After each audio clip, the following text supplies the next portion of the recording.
Võrkpallivõnked võtab võrratud vollelahingud pulkadeks lahti ja otsib vastuseid matšide järelvõngetena tekkinud põletavatele küsimustele. Ahoi, head võrkpallisõbrad!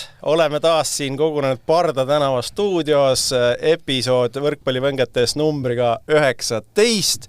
Ja nagu ikka alustame siis sellise ukse peal nägude kontrolliga, et kes seda korda sisse on saanud ja hea meel on siis tervitada Raigo Tatriku, mees, kes on siis Rae ja Kiili võrkpallielu siis käima tõmmanud.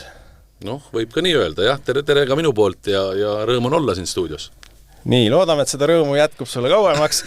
Küsimused tulevad teravad, aga tutvustame siis edasi, et istub siin ka stuudios Martin Kukk, meie tipp võrkpallikommentaator. Tere! Ja kusagil Tartus keldris on ka vist Marti Uhkame liinil. Tere Marti, kas sa kuuled meid? Tere ka minu poolt, kuulen väga hästi. Ja mina olen jätkuvalt Märt Roosna, teinekord ma unustan seda ütelda. Aga nüüd, kui laval püss on, eks ju, siis mingi reegli järgi peaks see pauku ka tegema, et kui sul on stuudios ikkagi Raigo Tatrik, et siis tuleks ikkagi rääkida ka põnevatest asjadest. Mingi eeltöö ikkagi ma alati teen, kui keegi tuleb ja Raigo puhul ka ikkagi guugeldasin. Juba tean, mis sealt ette viskas esimesena. Mina ka tean, mis sealt esimesena viskab. Aga kuulajad ei tea. Et üks esimesi artikleid Raigo Tatriku kohta, kes on väga mõistlik mees minu arust ja ajab head asja. Aga artikkel aastast 2009. Kohtunikud. Tatrik läheb platsil lolliks. Ja siis siin näiteks peakohtunik mingi mängu järel Rein Mõnnakmäe, ma saan aru, et see on nüüd Julia Mõnnakmäe isa, ütleb, et Tatrik kahjustab võrkpalli mainet oma käitumisega ja Mati Koorep siis Võrkpalliliidu kohtunike toimkonna esimees resümeerib, Tatrikuga on jama, jah, tavaelus on tegemist normaalse mehega, kui platsil läheb ta lolliks.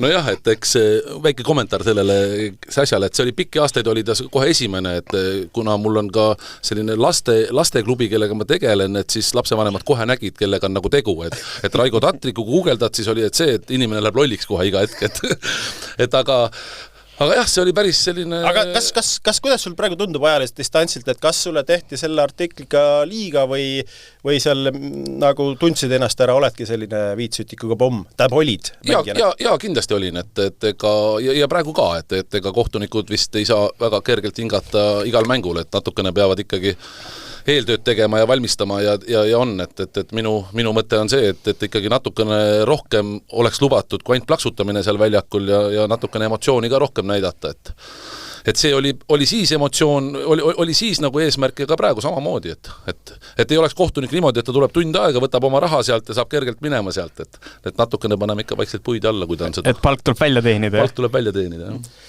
Marti, kuidas sinu mälestused on, et sina oled vist, kui sa poisike olid Rakveres ka Raigoga koos mänginud, et kas ta oli selline värvikas tegelane juba toona? Jah, õppisin nii mõndagi. Emotsiooni näitamist. Emotsiooni näitamist ja vanakooli trikid, kuidas vastasega, kuidas kohtunikega, kuidas käituda tuleb. Kõik need asjad olid noorena juba selged. Aga ma mäletan väga hästi, et Raigoga sai vist äkki 1,5 aastat koos mängitud, et poole aasta pealt ja teine aasta minust läks sinna Riia meeskonda. Insukal see oli vist selle nimi. Aga ei, olid lõbusad ajad, et selles suhtes ma arvan, et mina kui noor poiss õppisin Raigo pealt ikkagi päris palju ja väärtustan seda siiamaani. Et samamoodi ma mäletan seda suurt draamat, mis see 2009 oli, et siis ma olin küll Tartus, aga minu jaoks ei ole see kunagi probleem olnud, sellepärast, et ma ise arvan samamoodi, et ma arvan, et mida rohkem sellist emotsiooni ja sellist show'd seal mängus käib, et seda huvitavam on pealtvaatajate vaadata. Ja tundub, et tänapäeval tegelikult seda nagu vähemaks jäänud, et Martin, sina jälgid neid mänge, reamänge kommentaatorina, et ei ole vist mingit sellist tüüpi, kellega tead, et midagi võiks nagu väga juhtuda või kes saab pidevalt kaarte või... Ega ei tule küll ühtegi konkreetset meelde, kes nagu väga ülbe kogu aeg platsil oleks, jah, et selliseid, üks mees, kes tuleb meelde, kellele meeldib lihtsalt vaadata. Nagu Toomivaarav sai. Ma lõpetan ära mõtte, et kellele meeldis vaadata vastaseid, et Keit Pupart, et teda ka enam ei ole, aga selliseid ütlejaid on jah, pigem on vähe. Jah, ma olen ka sellega nõus, et praegu on nagu mäng rahulikum, tegeletakse oma asjadega rohkem ja pannakse rohkem platsi peal seal paika, et sellel hetkel olid mängijad sellised natukene impulsiivsemad, et seal mäletan Niitavit ja mäletan Niinemäge ja eks neid mängijaid oli veel seal päris emotsionaalseid, et ei olnud mina ainuke seal. Absoluutselt. Ja kindlasti treenerid on muutunud ja et üldse tundub, et ongi see asi kuidagi rohkem silutum või ma ei oska öelda. Jah, et selles osas võib sul õigus olla, eks loomulikult on siin selliseid ragistamisi samamoodi, et on treenerite oma vahel, on kohtunike vahel, aga kõik ei jõuagi nagu vaatajateni. Nii, aga räägime enne võrkpallijuttega 2 sõna kohalike omavalitsuste valimistest, et igaüks siin esindab ju mingit erinevat kanti, et lühike kokkuvõte, et kuidas olete tulemusega rahul, Martin? Ma saan aru, et Pärnus on kõik hästi, teil on nüüd viisikkoalitsioon ja iga aasta saate uue linnapea, midagi sellist. Jaa, tundub, et meil on kõik super, et pandi üks siuke kõva viisikkoalitsioon kokku ja esimene linnapea siis on Kristel Woltenberg valimisliidust, aga koalitsioonilepingus on, et järgmine aasta läheb see juba ikka ilusti EKRE-le. Ja edasi ma ei oskagi öelda, et kuidas seal need asjad on, et saab põnev aeg olema. See, kes siiani linna valitsesid, siis Isamaa ja Reformierakond, nemad siis jäeti kenasti kahekesi opositsiooni sellest aastast. Marti, mis teil tundub, et ma saan aru, et Isamaa võitis ja suured muutused on Tartus tulemas? No ma pean ikkagi kõigepealt siin parandama, et ma ei ole Tartu linna kodanik, vaid mina elan Kambja vallas, eks minu vald on natukene teistsugune. Meil siin võitis ikkagi, vist oli ettevõtlik Kambja, selline valimisliit. Nii et minu hääl läks sinna, nii et ma olen võidukas nii-öelda. Aga meil seal linnas on asjad vist segased, et käib see linnapea selline koht vist käest kätte, et tundub, et see Lukas vist väga ei taha ise olla, et eelistab vist natukene pildilt eemal olla. Ja Raigo, sult ma küsiks, et sa oled ju tegelikult Kiili vallas ka kandideerinud varem, et seekord mitte, et Jah, ma kaks seda nüüd tsüklit ei ole kandideerinud seal, aga see valimisliit, kes Kiilis nagu on, juhib seda, see jätkab ka see aasta. Et läks nii, nagu sa oleksid soovinud? No, kas sinu hääl läks sinna või kuhu sa hääl läks? Mina tegelikult olen ise Raevalla kodanik. Raevalla kodanik? Jah, töötan küll rohkem Kiili vallas, aga poliitikaga natukene vähem tegelen üldse, et pigem olen selline apoliitiline, et väga palju kuskile ei torgi oma nina. Et siis, kui klubile rahad taha ära sai juba, siis astusid välja? Ei, sellega tegelevad teised inimesed. Nii, aga lähemegi siis poliitikast võrkpalli juurde ja siis aktuaalsed jutud saatekülalisega.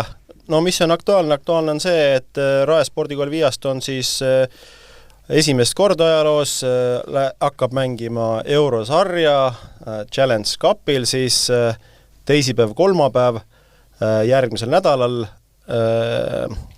tulevad siis kodusaalis mängud Skopje Rabotnikuga. Et räägi, kas on siis selline ärevus ja väiksed liblikad kõhus? Ei saa öelda, et sellised liblikad kõhus on, et eks neid mänge ole nagu ka juba omajagu juhendatud, neid tõsiseid mänge on siin juunioridega EM-il käidud ja neid, et eks kui päevad lähemale tulevad, need mängupäevad, eks kindlasti mingi liblikas seal ringi hakkab lendama, aga see on normaalne, see peabki olema, et muidu seda asja ei tasu tehagi, et Kas oled juba eeltööd vastase kohta ka teinud, et videosi vaadanud? Jaa, oleme teinud, oleme treeneritega teinud, neid seal palju kätte saanud ei ole, aga 2 videot oleme täielikult läbi töötanud ja vaadanud ja selline ühesugune käekiri sellel võistkonnal ikkagi on seal. Et mäng on paljugi üles ehitatud ühe nurgaründaja peale, kes on see kohalik staar seal, ta on ka Makedoonia koondise enim punkte toonud mängija sealt Tamara Stojanova, äkki või oli mingi selline nimi, et tema peale on üles ehitatud, kui on raske, ta vaid talle üles küll ära lahendab selle olukorra, et nii eestliinist, tagantliinist, et eks me peame temaga kõigepealt hakkama saama ja loomulikult ka teistega, et tempomängu sellelt võistkonnalt pigem ma näen, et tuleb vähem, et sealt meil saab natukene kergem olla, aga nurkadest on teravust küll. Kuidas võistkond ise, teie võistkond valmis on, et kas on mängijad kõik sul olemas või on seal mingid muresid, küsimärke? No eks siin olid nädal-kaks tagasi, siin ikkagi liikusid ringi erinevad viirused, aga nüüd mõned treeningud ja mõned mängud siin oleme saanud ikka sellise koosseisuga mängida ja treenida, nagu me oleme tahtnud, et paraku see Eesti sügis on selline, et ega mängijaid on palju ja et nad kõik terved püsiks kogu aeg, et see on ilmvõimatu, aga praeguse seisuga on võistkond väga okeis seisus. Et ei mängi nüüd Skopjega kodus võõrsil, et sinna reis jääb ära, ma saan aru, et see huvi tuli nende poolt, et kuidas see nii läks? See tuli kohe praktiliselt järgmisel päeval, kui me teada saime, et Skopje meie vastane on, nad võtsid meiega ühendust, ütlesid, et neil on nagu väga raske enda juures mängida seda, et kas me oleme võimelised neid vastu võtma. Me saime tingimustest omavahel kokkuleppele ja meile see ka sobis ja ma arvan, et mõlemad klubid sellest ikkagi üht-teist võidavad. Mis see tingimustes kokkuleppele, siis keegi midagi kompenseerib kellelegi? Just, et siin omad kokkulepped siin vastuvõtmisega ja kohtunike teemaga ja nendega ikkagi me saime omavahel diilile, saime kokkuleppele. Ja kui nüüd sellest hooajast natuke veel laiemalt rääkida, siis uue näo või vähemalt värskema näo, siis naiskonnale annab sidemängija Julia Mõnnakmäe. Et kuidas käis see tema ärarääkimise protsess või see ei nõudnudki suurt ärarääkimist? Ma teadsin juba eelmise aasta jaanuarikuus või tähendab siis selle aasta jaanuarikuus, et Anni Põldmaa soovib minna välismaale, punkt 1, ja kui ta välismaale ei saa, siis on tal punkt 2, on tal Tartu õppima mineka. Ja me ei näinud nagu enam varianti, et Anni hakkaks Tartust käima treeningutel Jürise, et see oli nagu võimatu, et selle me välistasime. Kui lõppes ära finaalseeria, ma nägin Juliat praktiliselt igal mängul nägin saalis, mis näitab, et inimene tunneb ikkagi võrkpalli vastu väga palju huvi. Viskasin ühe kiire küsimuse õhku, et Julia, oled sa valmis võrkpalli taas mängima? Oli tema vastus, et jah, ma olen. Sellega seekord meil nagu lõppes see vestlus Juliaga, aga kui meil oli selge, et me kuskilt väljast poolt sidemängijat tooma ei hakka, kuskilt, kui me tahame selle eurosarja sammu ette võtta, siis kvaliteetset sidet meil oleks vaja ja Julia oli see loogiline käik meil, et kui me tahame seda sammu teha, et ta tuleks meile. Ja see ei olnud raske, see Julia oli praktiliselt kohe nõus meiega, kuna tal ikkagi ka sõbrannad mängivad seal, ta teab, kuidas klubi seesmiselt toimib, kuidas sealt treeningutega on, et ma arvan, et ta sai sealt poolt ka nagu kindla tunde, et asi toimib. Ma esitan kohe kiire küsimus, et kuidas esmamulje on, et kas Julia tulek on taset tõstnud, hoidnud samana või on väike tagasiminek võrreldes siis Põlmaga? Kindlasti Julia on sidemängija number 1 Eestis, siin ei ole mingit kahtlustki tähendab. Sellest, kui ta juba väljakule astub, sellest ilmest, sellest pilgust, sellest loeb juba välja nii palju, et mida see inimene seal väljakul teha tahab, et ta on, minu jaoks on ta ikkagi siin viimase, ma ei tea, paarikümne aasta sidemängijates kindlasti number 1 olnud ja on ka seda tänasel päeval. Ja mulle tundub ka, et tal on seda autoriteeti nii palju, et kui ta seal väljakul on, siis teised mängijad ka kuulavad, mida ta ütleb ja ta on niisugune hästi kindel naine väljakul. Absoluutselt, ja see, mis on, ma kohe Marti veel kiire selle, et kuidas ta töötab meie noorte sidemängijatega, Liis-Mari Vilemiga ja Annabel Latikuga, siis ka see on nagu selles mõttes tunnustust väärt, et ta ikkagi aitab noori ka päris palju. Aga kuidas tal selles suhtes, et ambitsiooniga on, et kas tal on ka ambitsioon veel kord Eesti koondist esindada või see rong on juba läinud?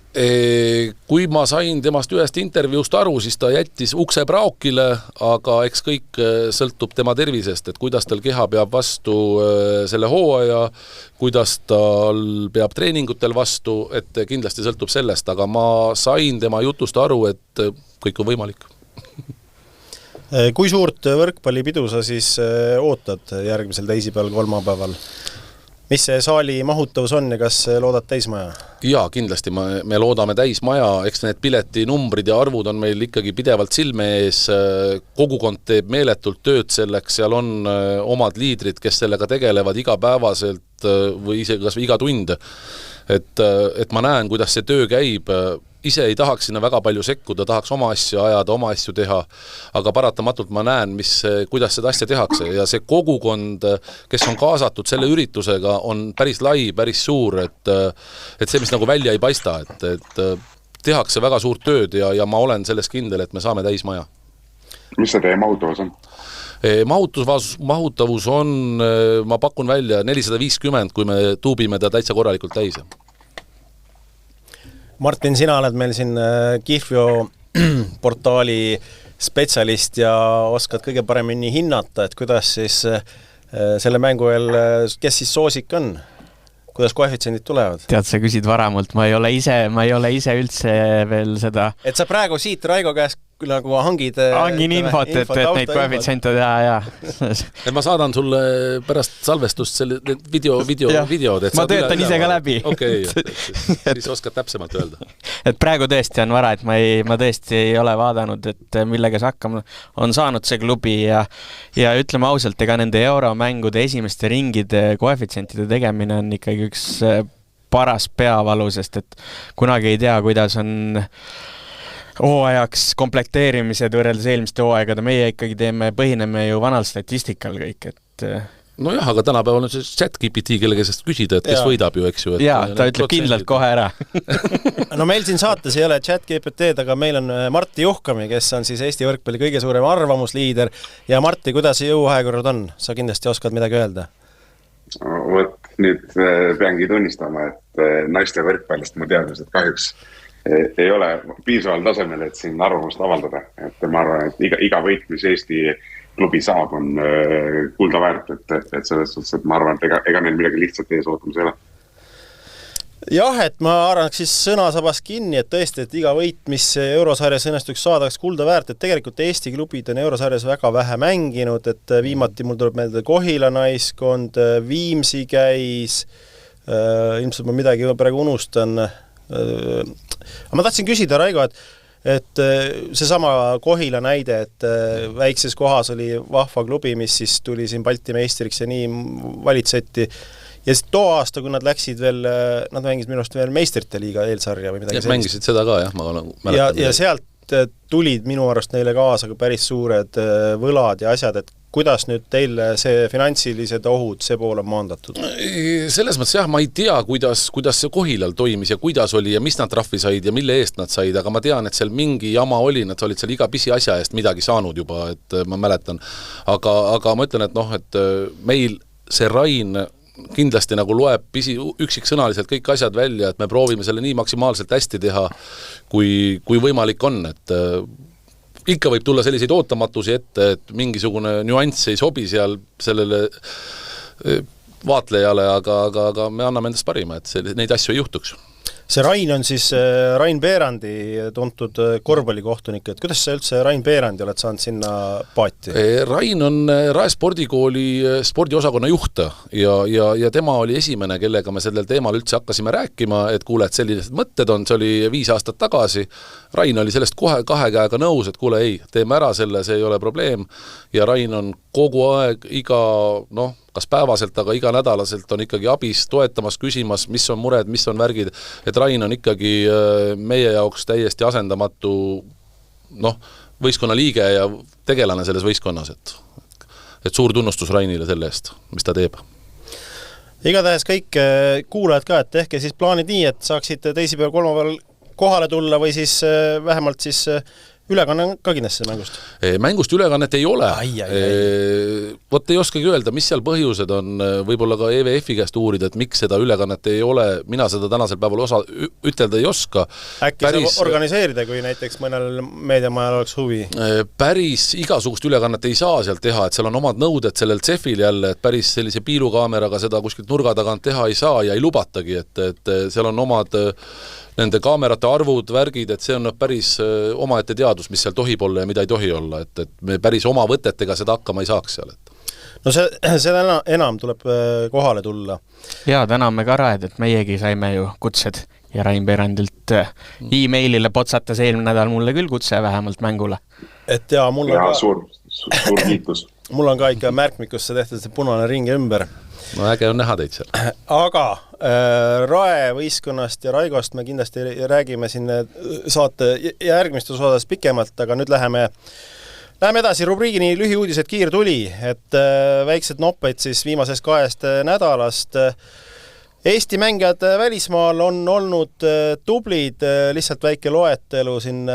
Venno põrutas Kuveidis 39 punkti, kõlab nagu mingi rekord, ma ei tea, pead ei anna. Kertu Laak Poolas MVP, mängu parim. 2 korda vist juba. 2 korda juba, jah. Selle aja jaoks on 2 korda juba olnud. Aga minu jaoks üks ägedamaid ja olulisema asja oli siis Slovakkias, kus meil on siis 2 tüdrukut. Ja kui see Katariina Sissetti, kes sinna läks, oli alguses seal pingi peal, siis nüüd Žilina võidumängus oli platsil ja samamoodi üle platsi mängija ja valiti ka parimaks, et kui ma ei eksi, on ühes mängus ka Mirjam-Karoliina Kask valitud parimaks. Nii oli jah, täpselt. Et 18 punkti ja Mirjam-Karoliina Kask oli ka selles mängus platsil, et kindlasti sellele klubile elame kaasa, et noored eestlannad seal on ja tundub, et mõlemad on ennast seal kenasti tõestamas. Ja Kask vist on ju sinu kasvandik, Raigo? Jaa, Kask mängis ju 3 esimest aastat ju Viastonis ja meie juures tuli ja sealt siis ta läks 9 aastaks TalTechi ja sellel aastal siis sai Slovakkiasse ja samas ta lõpetab Slovakkias kaugõppe kaudu oma kooli, et ta veel on tegelikult 12. klassi õpilane, et igati tubli ja samas ka raske kindlasti see aasta talle, et jõudu jaksu talle. Jaa, loodame. Müts maha, et ta nii noorelt on üldse valmis seda teed ette võtma, et igaüks ilmselgelt ei ole. Nii, aga jätkame ja täna meil on nagu neid naiste võrkpalli teemasid, ma ei tea, kas Raigo mõjutusel või kuidagi on nagu rohkem kui tavaliselt ja see on väga hea. Siis naiste karikasarjas oli siis, ma ei tea, kas seda sobib nimetada üllatuspommiks, aga kui esiliiga klubi Peetri võrkpalliklubi siis võitis valitsevat Eesti meistrit.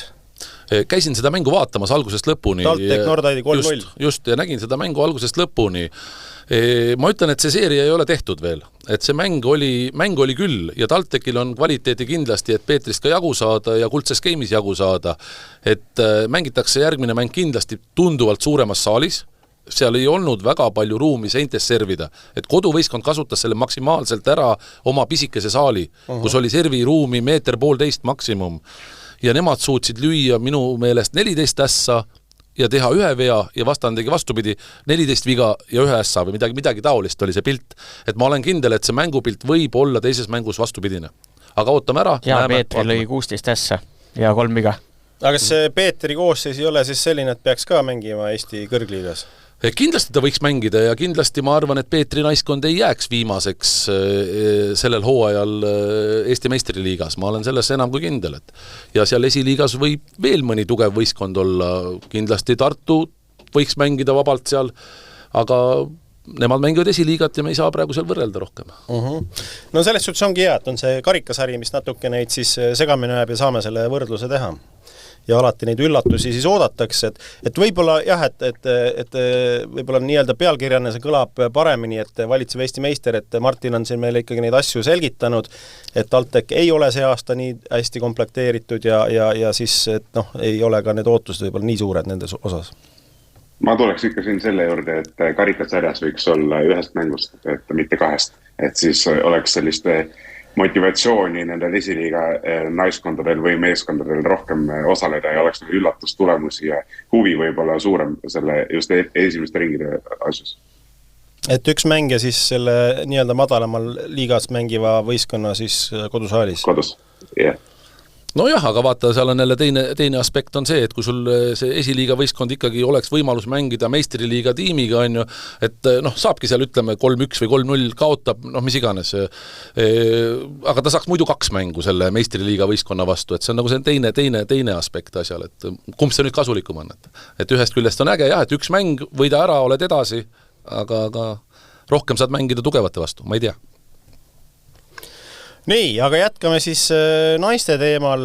3. lühiuudis on siis, me üritame siin kuidagi seda rannavalle hooaega nagu kokku pakkida ja ära lõpetada, aga ei, ikka tullakse siin tulemustega peale ja tuleb edasi rääkida. Helena Ollas ja Liisa Remmelg siis tegid eduka dessandi Filipiinidele ja Lõuna-Aafrika Vabariiki, et said sealt siis karjääri parimad punktid ja korraliku auhinna raha. Ma vaatasin ka enam-vähem suurusjärku, et kui siin... Sa hakkasid kohe raha muidugi lugema? Me võime rääkida ka punktidest, aga eks seal mingi korrelatsioon ole, et kui Ollasel või ütleme Remmelgale annab, neil vist koos on mängid, kõik on samad, annab siis karjääri peale teenistuseks $13,000, et siis sealt kahe selle peale tuli peaaegu 4,000. Et väga kenasti tegid ja korralikud punktid, et nagu me rääkisime, et EM suvel neile soovitult ei läinud, aga peale seda nagu väikeste sammudega on läinud jälle ülesmäge. Ei, rõõm on näha, et rühivad vaikselt tipu poole ja saavad lähemale. Ma vist mingis saates suvel kunagi ütlesin ka, et Trioga rääkides siis, et trennides näevad nad päris head juba välja ja suudavad tippudega mängida üsna võrdselt, aga et nüüd oleks kõik vaja kuidagi mängudesse ka üle kanda ja tundub, et vaikselt hakkab siis see ka toimima juba. Ja said seal ka korraliku võidu, et nad ju sellel esimesel turniiril, mis oli siis challenge tasemega, said siis 5. koha, olles siis ise 14. asetusega ja siis võitsid ka 3. asetusega USA paari. Et ka ütleme platsil nagu asjad õnnestusid. Ja selline välismaal nii kaugetes kohtades käimine kindlasti see ongi see, et sul on suured kulud ja et 4,000 peaks nulli äkki umbes. Ei, ma ütlengi, et kui sa siis ei saa mitte midagi, eks ju, või niimoodi, et siis on jälle, et tekib küsimus, et kurat tasus sinna minna üldse. Tegelikult selles viimases eliidis ka esimene mäng oli neil Bock Lippmanni vastu, kes on ikkagi maailma tipus ja esimese game'i suutsid seal võita ja ma panin ka pärast seda mängu tööle, võib-olla poleks pidanud panema, et pärast seda siis tugevamad ikkagi võtsid oma ära, aga väga tubli saavutus. Ei, ma olen ka siin kaaskõneleja väga nõus, et see rannavõrkpall on selline step by step, et sa ei saa niimoodi, et sa lähed 1 aastaga ja sa oledki seal kuskil, ma ei tea, maailma eliit 32, eks ju, et see on nii pikk tee, müts maha tõesti, et nad ikkagi rühivad sinna tipu poole ja lähevad.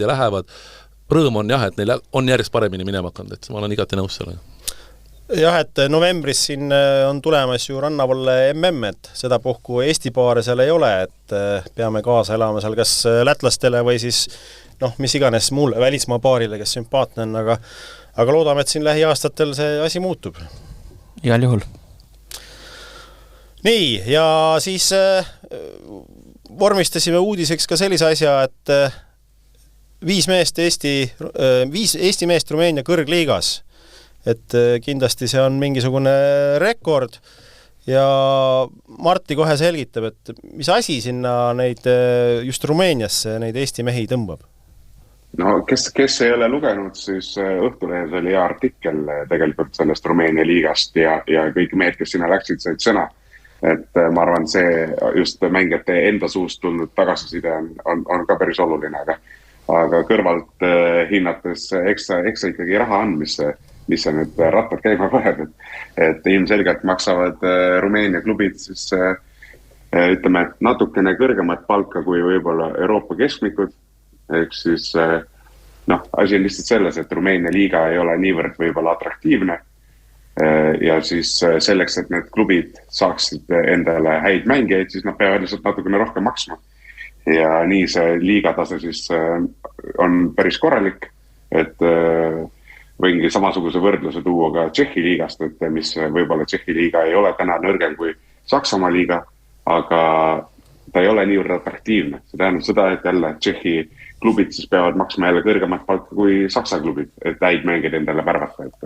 Eks ta nii paraku käib ja ainukene probleem ongi see selle atraktiivsusega, et kuidas sa siis sealt jälle edasi saad, et kas sa siis pead minema mingisse liigasse, mis on natukene atraktiivsem, et mida jälgivad siis näiteks Poola, Türgi, Prantsusmaa või mis iganes tippliigad, et ma arvan, et niimoodi seal mängida on, ma arvan, mängijal üsna hea, sellepärast, et ongi, et palk on korralik, riik on odav ja tase on korralik, aga kui sa tahad veel siis nii-öelda päris võib-olla sinna võrkpalli tippu jõuda, et siis ega sealt nüüd see tee nii lihtne ka ei ole, et loomulikult, kui sa tõesti lööd selle liiga puhtaks ja sinu meeskond võidab, siis ilmselgelt pannakse sind tähele. Aga kui sa oled seal kuskil keskpaigas ja võib-olla okei, siis ma arvan, et ei ole kõige lihtsam klubi leida. Mainin siis ära ka, et need mängijad siis Renet Vanker, Timo Lõhmus on siis Galati meeskonnas, Rene Teppan, Albert Urt, Tartust läinud Urt siis Salaus ja Silver Maar siis Bukaresti Rapidis. See Õhtulehe artikkel Andres Vaheri sulest on mul siin ka ees, et sealt tuli ka huvitaid asju välja, et kuidas Rene Teppani soovitus oli just see, mis Albert Hurda sinna võistkonda aitas. Ja avas siis, ma saan aru, Martile nagu võimaluse ka nurgas rohkem mängida see hooaeg. Mulle tundub, et Teppanil on niisugused apud viinamarjad, et eelmine aasta meie võitsime ja nüüd ta võttis meilt lihtsalt hea mängu meie ära. Nõrgestas. Jah, nõrgestas sihilikult.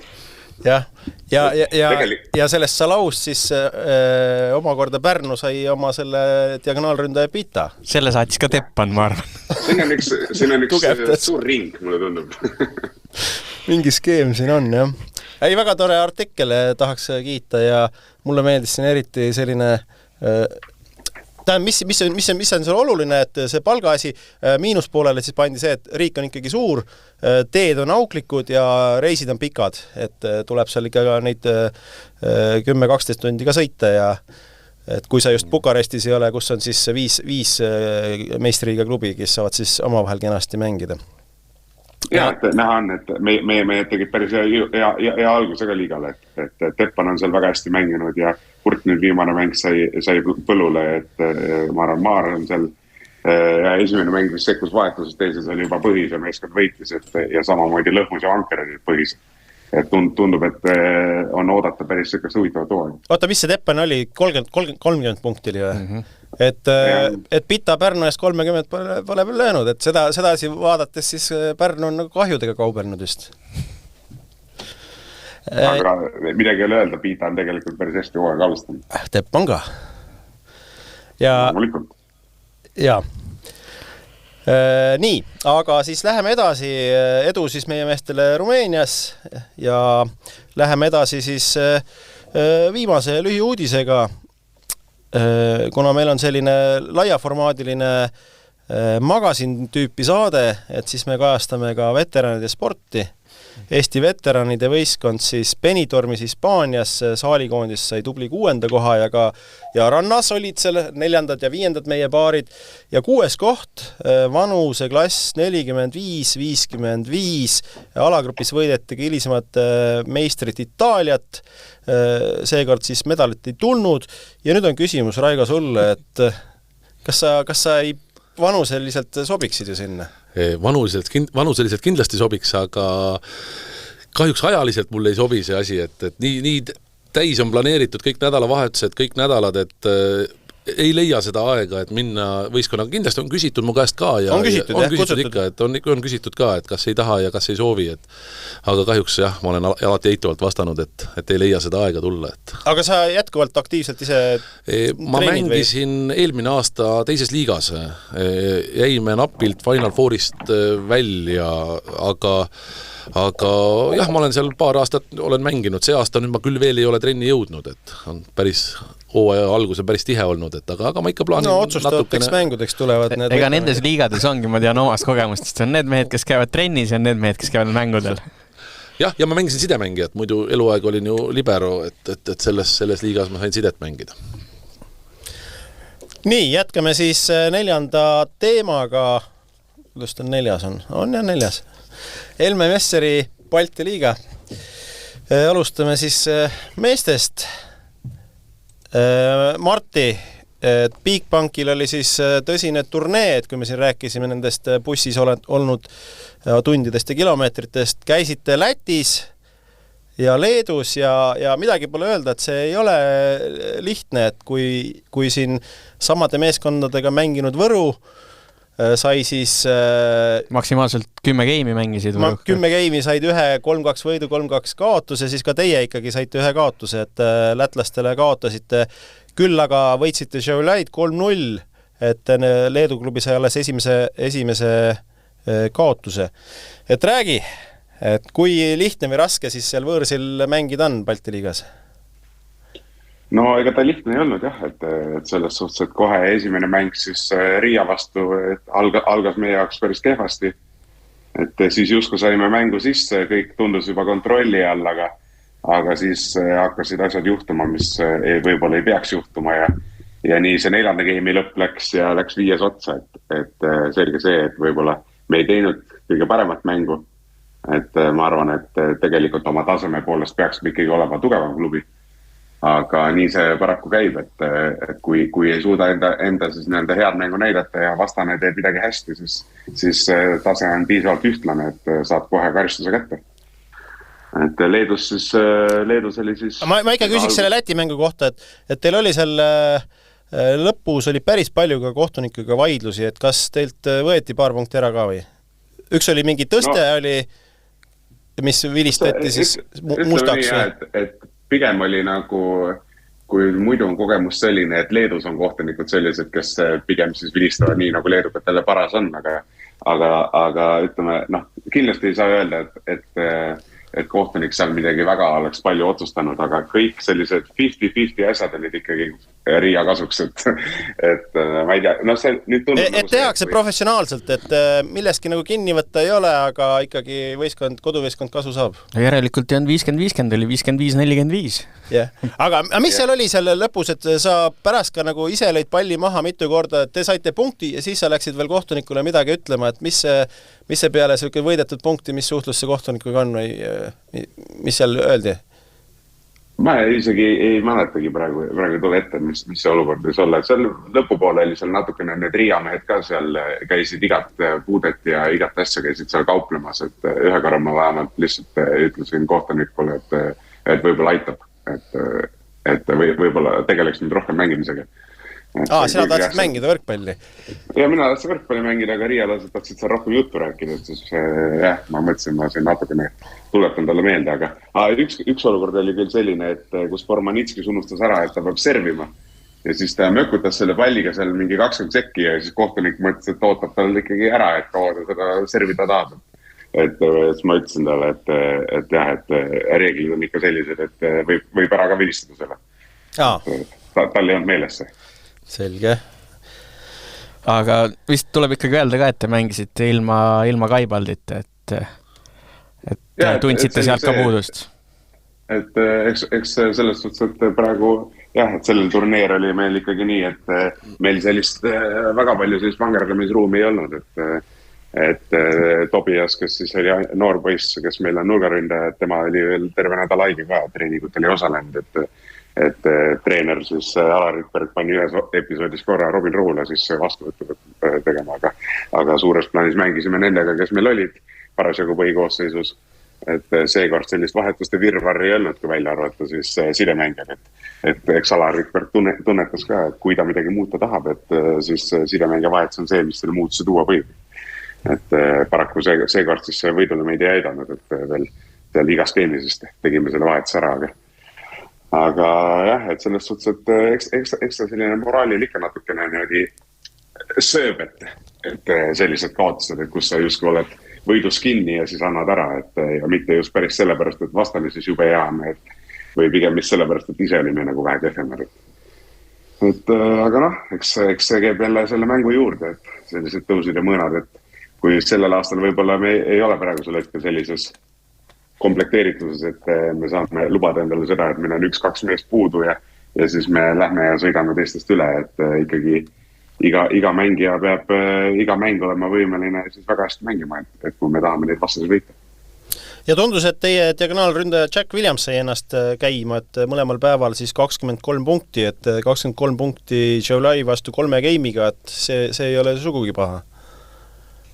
Ja, ei, ta oli see nädalavahetus tubli midagi öelda, et tal esimesed game'id on tal sellised, kus ta võib-olla niivõrd hästi käima ei saa, aga siis kui ta soojaks saab, siis ta oli täitsa okei, et kuigi siin Alarikberg täna saatis siis korrigeeritud selle statistikafaili ja siis ta punktide arv kukkus 19 peale, et tuli välja, et leedukate siis statistiku unustas ära, et kõik 2 pealt tehtud rünnakud ei olegi diagonaalründaja oma, et vahepeal käib nurgaründaja seal.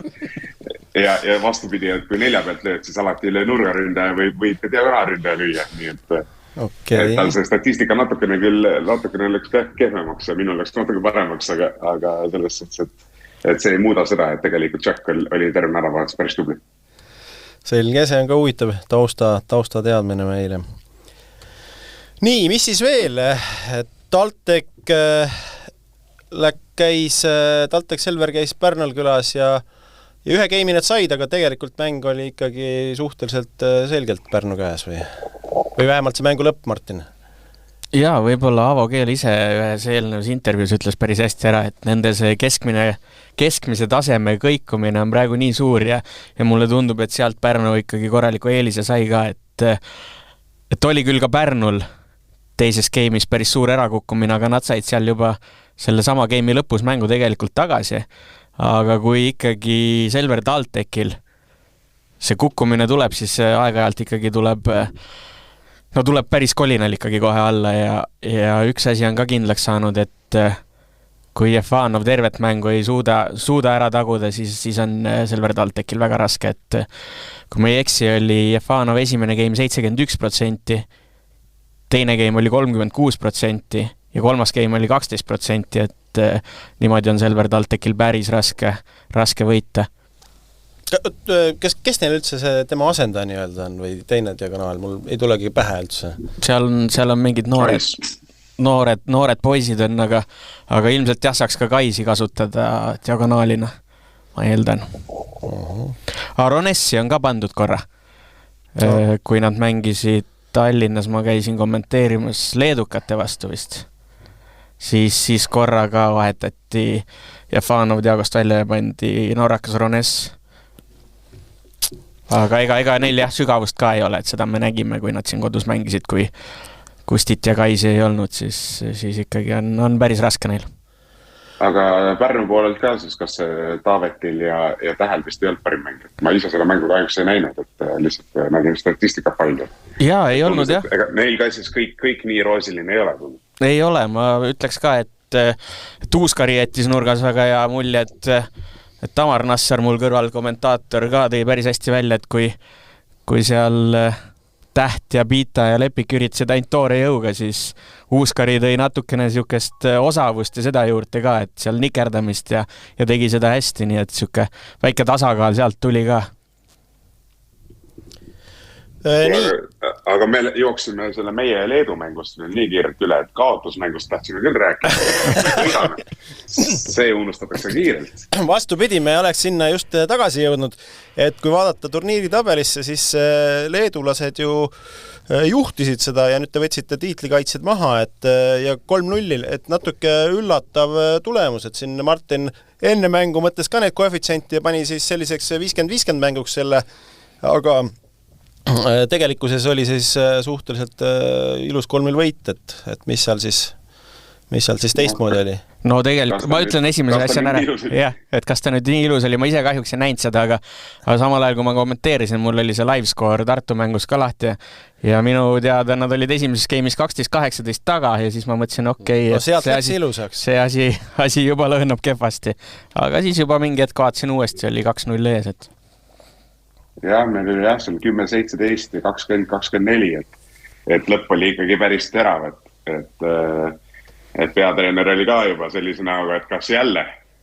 aga siis saime kuidagi sabast kinni ja siis suutsime selle mängu ümber keerata, et see oli meile, ma arvan, päris vajalik võit, et just selline emotsionaalne foon, mis pärast mängu ka nagu meestes oli, et selline eneseusk justkui nagu taastus, et tegelikult nagu et oskame ka ikkagi midagi nagu mängida, et selles suhtes, et meil on neid mänge nüüd olnud, et kus meil võib-olla kõik asjad ei tule nii hästi välja, kui tahaks, aga tegelikult ju need oskused nii kergelt nüüd ära ka ei kao, et lihtsalt on vaja siin mõned õnnestumised, mõned head mängud ja ma arvan, et me suudame siis oma mängutaset veelgi tõsta.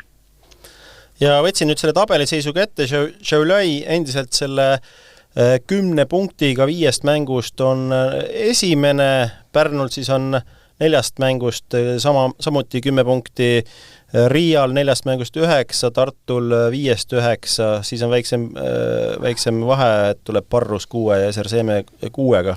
Ja Parrusel on 3 mängu ainult mängitud. Ja mis ma tahtsin veel? Jah, Marti? nüüd ongi järgmine kohtumine on Leedus, ongi leedukad Pärnuga, nii et ma nähes, kuidas leedukad seal kodus mängisid. Ma arvan, et Pärnul võib seal raskeks minna. Et see kodusaal on ikkagi, no ma arvasin ka, et mis see on väike saaline, aga just see pime ka veel selline silmad ikkagi kissitad seal, et näha, et see oli ikkagi päris huvitav kogemus. Et edu kõigil, kes eriti play-offis seal lõpuks mängima peab. Ja me siin tähelepanelikult jälgime ka siis Audentes Solarstone'i noori, elame neile kaasa ja SRCM vastu nad said siis esimese game'i võidu. 1-3 siis kaotasid, et Raigo, kuidas sina vaatad, et kas sellises vanuses noored, et peaksid mängima Balti liigat, et see on õige samm? Absoluutselt kindlasti õige samm, et ma olen sellise sammu peale kahe käega poolt, et ja Lauris on väga hea treener, ta on teinud juba mitmeid aastaid siin head tööd Audenteses ja praegu on selline punt, keda saab välja panna meistriliigasse. Seda tasub hoida, ma ei ütle, et see 2-3 aasta pärast on selline võistkond, et me saaksime selle välja panna. Et praegu on ka näidanud, et ega kõik võistkonnad päris varumängijatega nende sellele vastu ei tulda, et nad tahavad ikkagi oma 3 punkti sealt kätte saada ja päris oma varusi sinna ei usaldata selle vastase vastu, et see näitab ka võistkonna tugevust, et päris üle jala seda võistkonda ei saa võita. Jaa, ma olen nõus, et mul oli midagi väga olulist, mis ma tahtsin öelda. Et tegelikult nad on näidanud, et nad siuke game 1,5 püsivad jube hästi mängus ära, aga samamoodi nagu noorte puhul ikka, et kui see kukkumine tuleb, siis see tuleb karm. Aga ega nad olid ju Taugapilsi vastu oli ka, neil oli seal ka üks game veel tegelikult varianti võtta, mängisid seal võrdne võrdsega, aga seekord läks teistpidi. Nende, ma ütleks, selle hooaja kõige tähtsam mäng tuleb nüüd laupäeval Jekapilsiga. Et kui võidu peale mõelda, siis mina leian, et Jekapils on see meeskond, kes on teistest kõige nõrgem. No mina arvan, et Audentesel ei tule, neil tuleb veel võita, et nad kohanevad nende kiirustega, nende jõududega, nendega, et nad siin juba varsti näitavad veel paremat mängu, ma olen selles enam kui kindel ja peavad vastu sinna game'i lõppudeni, et arusaadav, noor mängija ei suudagi keskenduda see 25 minutit maksimaalsel kõrgel tasemel, mida siin suudavad vanad staarid, eks ju, et see on nagu arusaadav, aga mida aeg edasi, seda rohkem nad nendega harjuvad, nende kiirustega. Eks see põhiturniir muidugi on sellel aastal üsna kiire. See on lühike jah, see on see jama. Mänge väga palju pole, et eks nad peavad ikkagi siit ongi see Jekapil, Taugapils, et üks on mängitud juba, et kas esimene Jekapil mängib võrsil ja kodus? Kodus see laupäev, lähen ise kommenteerima. Ja, et seal on ikkagi need nurgaründajad vist on ikkagi, ei ole kõige kõrgema tasemega, et kui sealt õnnestub neid kuidagi murdma hakata, siis neid võib varianti kirjuda. Marti, me enne arutasime siin, et see Võru Parruse sõprusturniir Poolas, et kas see on hea mõte, ei ole hea mõte, kuidas siis kokkuvõttes sulle tundub, et kas esindati Eestit siis väärikalt ja kas oli mõistlik, et nad seal käisid ja said siis häid mänge? Mina arvan küll, et see oli väga, väga asjalik käik, et see nende jaoks justkui niisugune väike eurosari, et said siis ennast päris maailma nii-öelda tippvõrkpalluritega proovile panna ja ma arvan, et just kogu sellele meeskonnale, nendele eriti noorematele mängijatele, et ma arvan, et see on ikkagi niisugune hindamatu kogemus, et ma arvan, et selline väike reisikene, kus nad 7 päeva olid koos ka veel, et see annab neile terveks hooajaks sellise hea hingamise. Ja nad näitasid ka mõlemas mängus, nad mängisid esimesed 2 mängu väga ilusat võrkpalli, et ma arvan, nad üllatasid kõiki neid poolehoidjaid ja klubisid, kellega nad seal kohtusid. Et eks nad, ma arvan, Võru meeskonnast varem midagi kuulnud ei olnud, arvasid, et tuleb mingisugune suvaline sats, et tuleme ja karistame nad kohe ära, aga siis vaadati, et oi, et tegelikult oskame mängida küll ja selles suhtes, et ongi, et nagu ma ütlesin, et see tuleb neile järgmistes mängudes, mis neil siin Eestis on, et tuleb palju kasuks.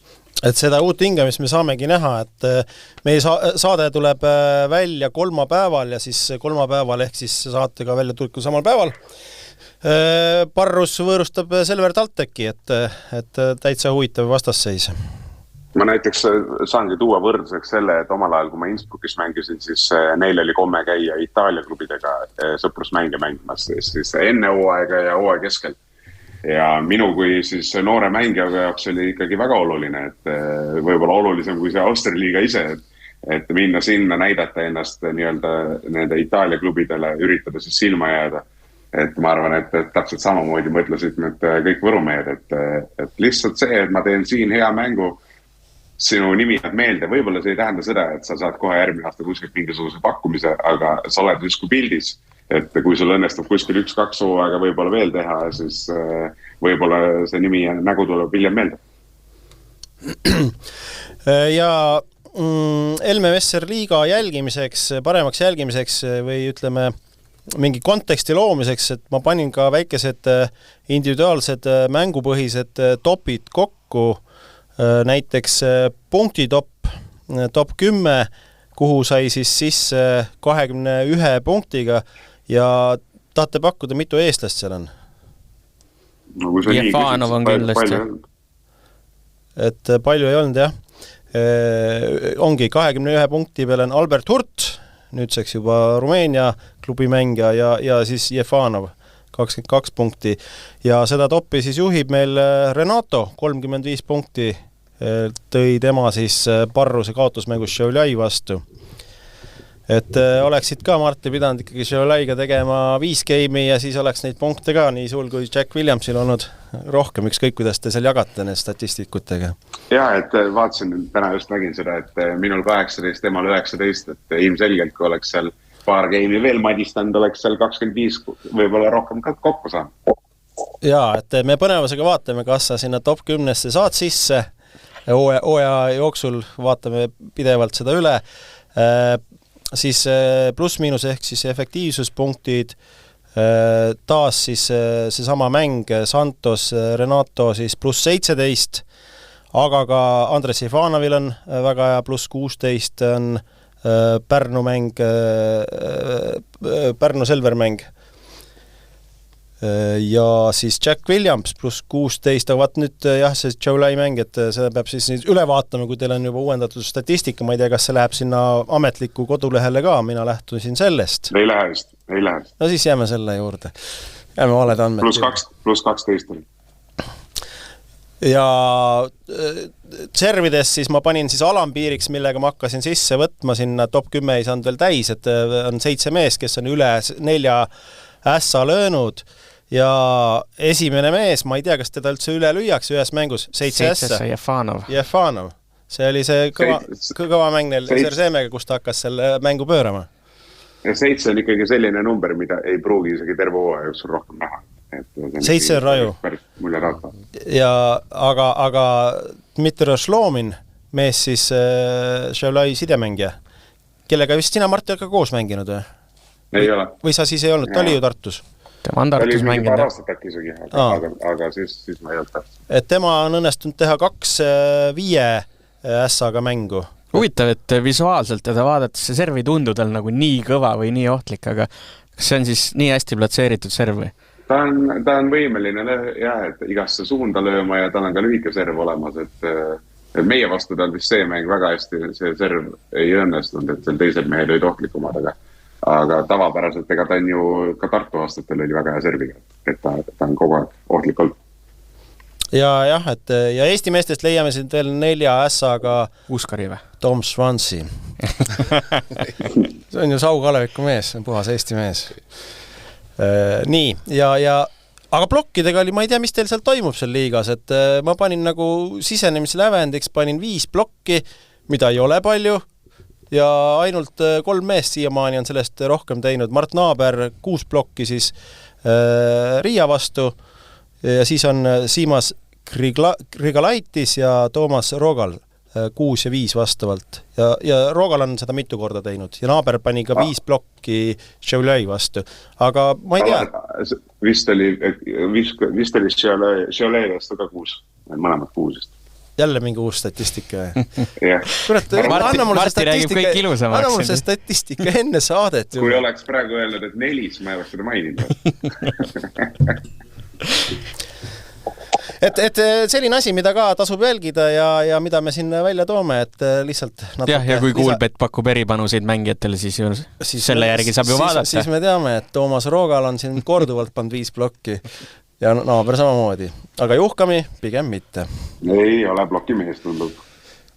Nii, aga mis toimub siis naiste liigas, et ma vaatasin, et Kas ma saan õigesti aru, et Raigo, sinu naiskond pole ühtegi geimi kaotanud?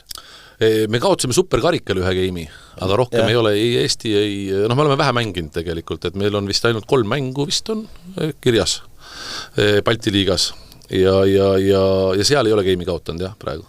Aga kas see ei ole natuke, ütleme, halb seis, millega selle eurosarja mängule vastu minna, et pole nagu korralikku testi olnud?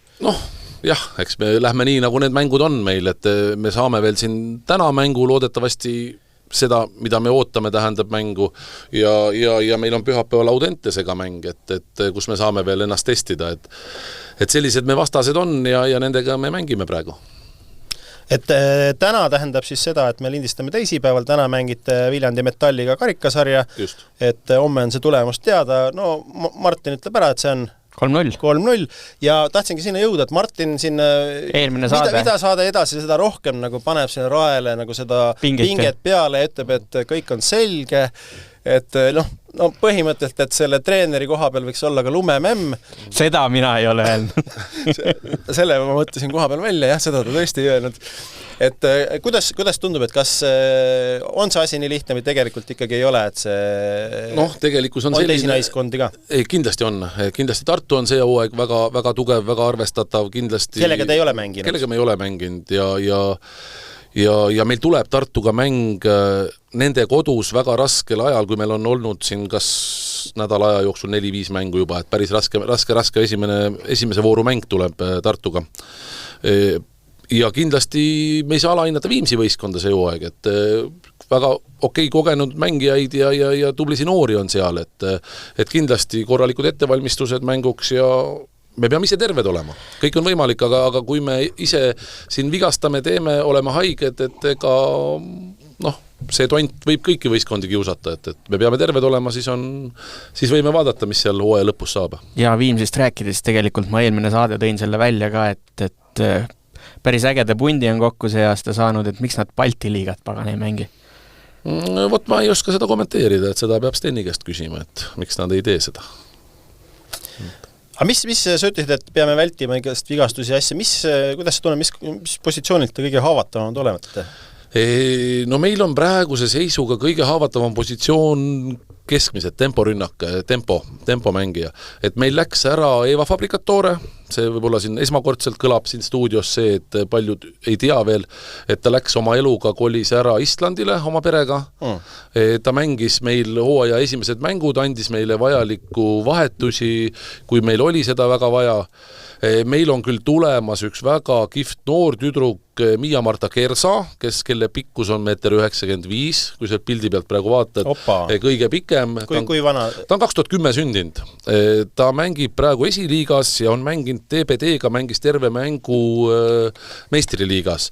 Ja kui vähegi võimalik on, siis see tüdruk mängib minu võistkonnas ja et võimalikult kiiresti teda sulandada meie võistkonda ja siit edasi. Tal on koordinatsioon paigas, tal on pallitunnetus olemas, ta liikumine on okei.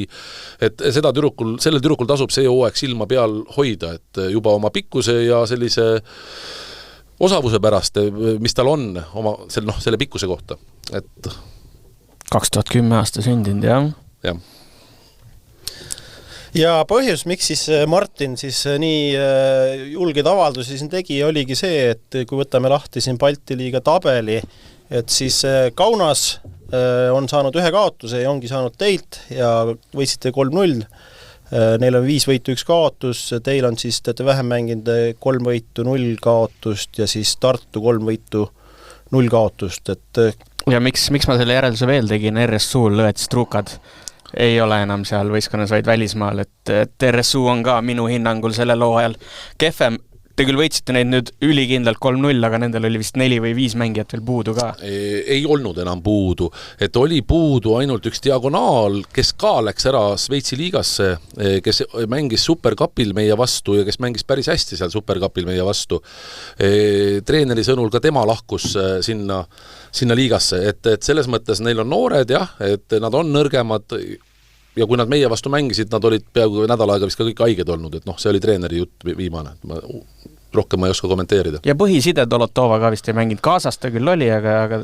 Jah, seal mingi mure oli temaga ka.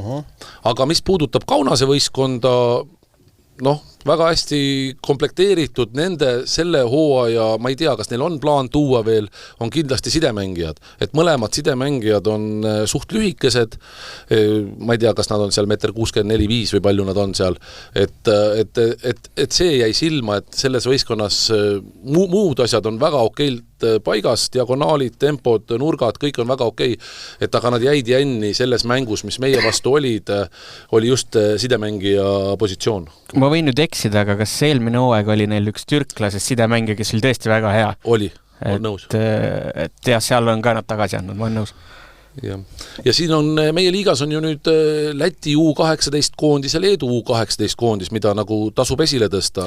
Ma just tahtsin jõuda sinna, et mängus Leeduga ma vaatasin, et said absoluutselt nagu kõik põhimängid põhimõtteliselt välja. Jaa, ma olen sellega ise ka kahega nõus ja ma isegi oleks hea meel, kui ka Eesti tüdrukud mängiksid selle koondisega, kas just seda liigat, nemad küll mängivad praegu esiliigas, eks ju, 2009-2010 koondis, mis on ka väga tubli koht, kus mängida, aga leedukate lätlaste poole pealt võtsid suurema ampsu ja nemad läksid kohe siis Balti liigat mängima, neil on küll 1-aastane projekt see, ja ma tean, et seal Kaunase treener nagu väga nagu kirub seda, et see ei ole hea mõte ja see ei ole nagu halb, me peame raha raiskama nende vastu mängides ja sõitma ja tegema ja kulutama ja mängime nende noortega, et aga minul just vastupidi, et meil on ju ka trennis ei ole ainult 6-7 mängijad, kes meil on põhikoosseisu mängijad, meil on ka teine ešelon olemas, kes saaks oma mängud sealt kätte ja ma olen sellega nõus, et iga treener ise vaatab, kas ta siis mängib põhikoosseisuga või mängib oma teise koosseisuga nende võistkondade vastu ja samas noorte on see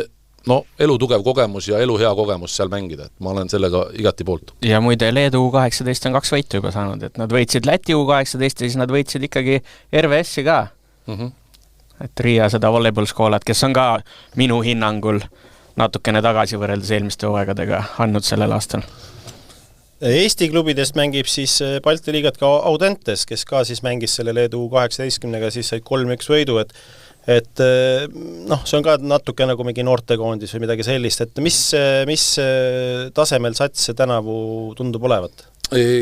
Kindlasti on ju tüdrukud kogenud, et seal on ju ka 2007 tüdrukuid, kes on juba pikki aastaid mänginud ka Audenteses olnud, naiste liigat mänginud, siis on see 2006 tüdruk, kes mängib sellel hooajal diagonaalründaja kohta tugedam, et kohaneb selle positsiooniga seal ja täitsa, mängupilt on täitsa ilus sellel võistkonnal ja kindlasti lähevad hooaja jooksul veel paremaks. Ja Audentese puhul uuringut tehes siis tegelikult neil vist oli ainult 1 või 2 lahkujat võrreldes eelmise hooaja satsiga, et nad on ka nüüd juba kokku mänginud võistkond ka tegelikult sellel hooajal. Ja seal on ju 3 väga võrdväärset sidemängijat, keda Marko saab vahetada, katsetada, proovida, kellel läheb sellel päeval paremini. Ja mulle tundub, et ta teeb ka seda, et ma nii palju kui jälginud neid mänge olen, siis ikkagi ütleme 2 sidet saavad kindlasti nagu igas mängus mängida, et praegu tundub, et vist võistkonna kapten Auväärt on alustanud kõik mängud, aga seal Utno ja Toom on ka saanud ikkagi päris suure osa mängida. Jah, nüüd on pühapäeval on mäng, et näis, et samal ajal mängivad ka U18 tüdrukud mängivad Viljandis Eesti karikavõistlusi, et palju sealt siis, kas siis mängitakse nende vanemate tüdrukutega, eks siis Marko nagu selles võistkonnas teab, mis seal toimub. Mis veel on, ütleme, liigas toimunud midagi huvitavat või märkimisväärset klubide osas, tulemuste osas, mida võiks välja tuua? Vot ega ei oskagi, ma arvan, et see just nende noortekoondiste liitumine on üks selline huvitav asi, et eks siin tuleb ka ise mõelda neid pikkasi sõite, et kui siin on ikkagi ütleme, et kui nüüd juhuslikult eurosari jätkub, eks siis tuleb nagu väga tõsiselt mõelda, et kas siis minna sinna Leetu ja Lätti nendele pikematele bussireisidele võib-olla natukene nõrgema koosseisuga kui sellega, et anda puhkust. Eks siin mõtteainet jagub siin esimesel poolel kindlasti. Et... Ja ma tahtsingi selle Leedu sõidu kohta, ma vaatasin, et teil on kalendris vähemalt nii, et te panete reede, laupäev, pühapäev 3 mängu järjest Leedus.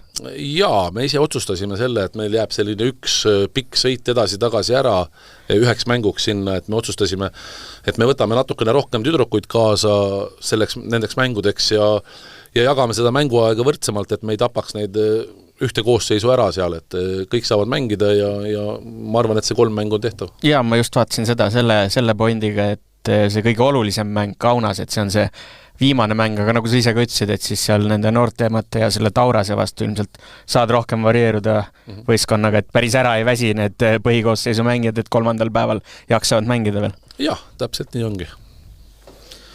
Nii, kas naiste liigade kohta veel midagi märkida või läheme edasi?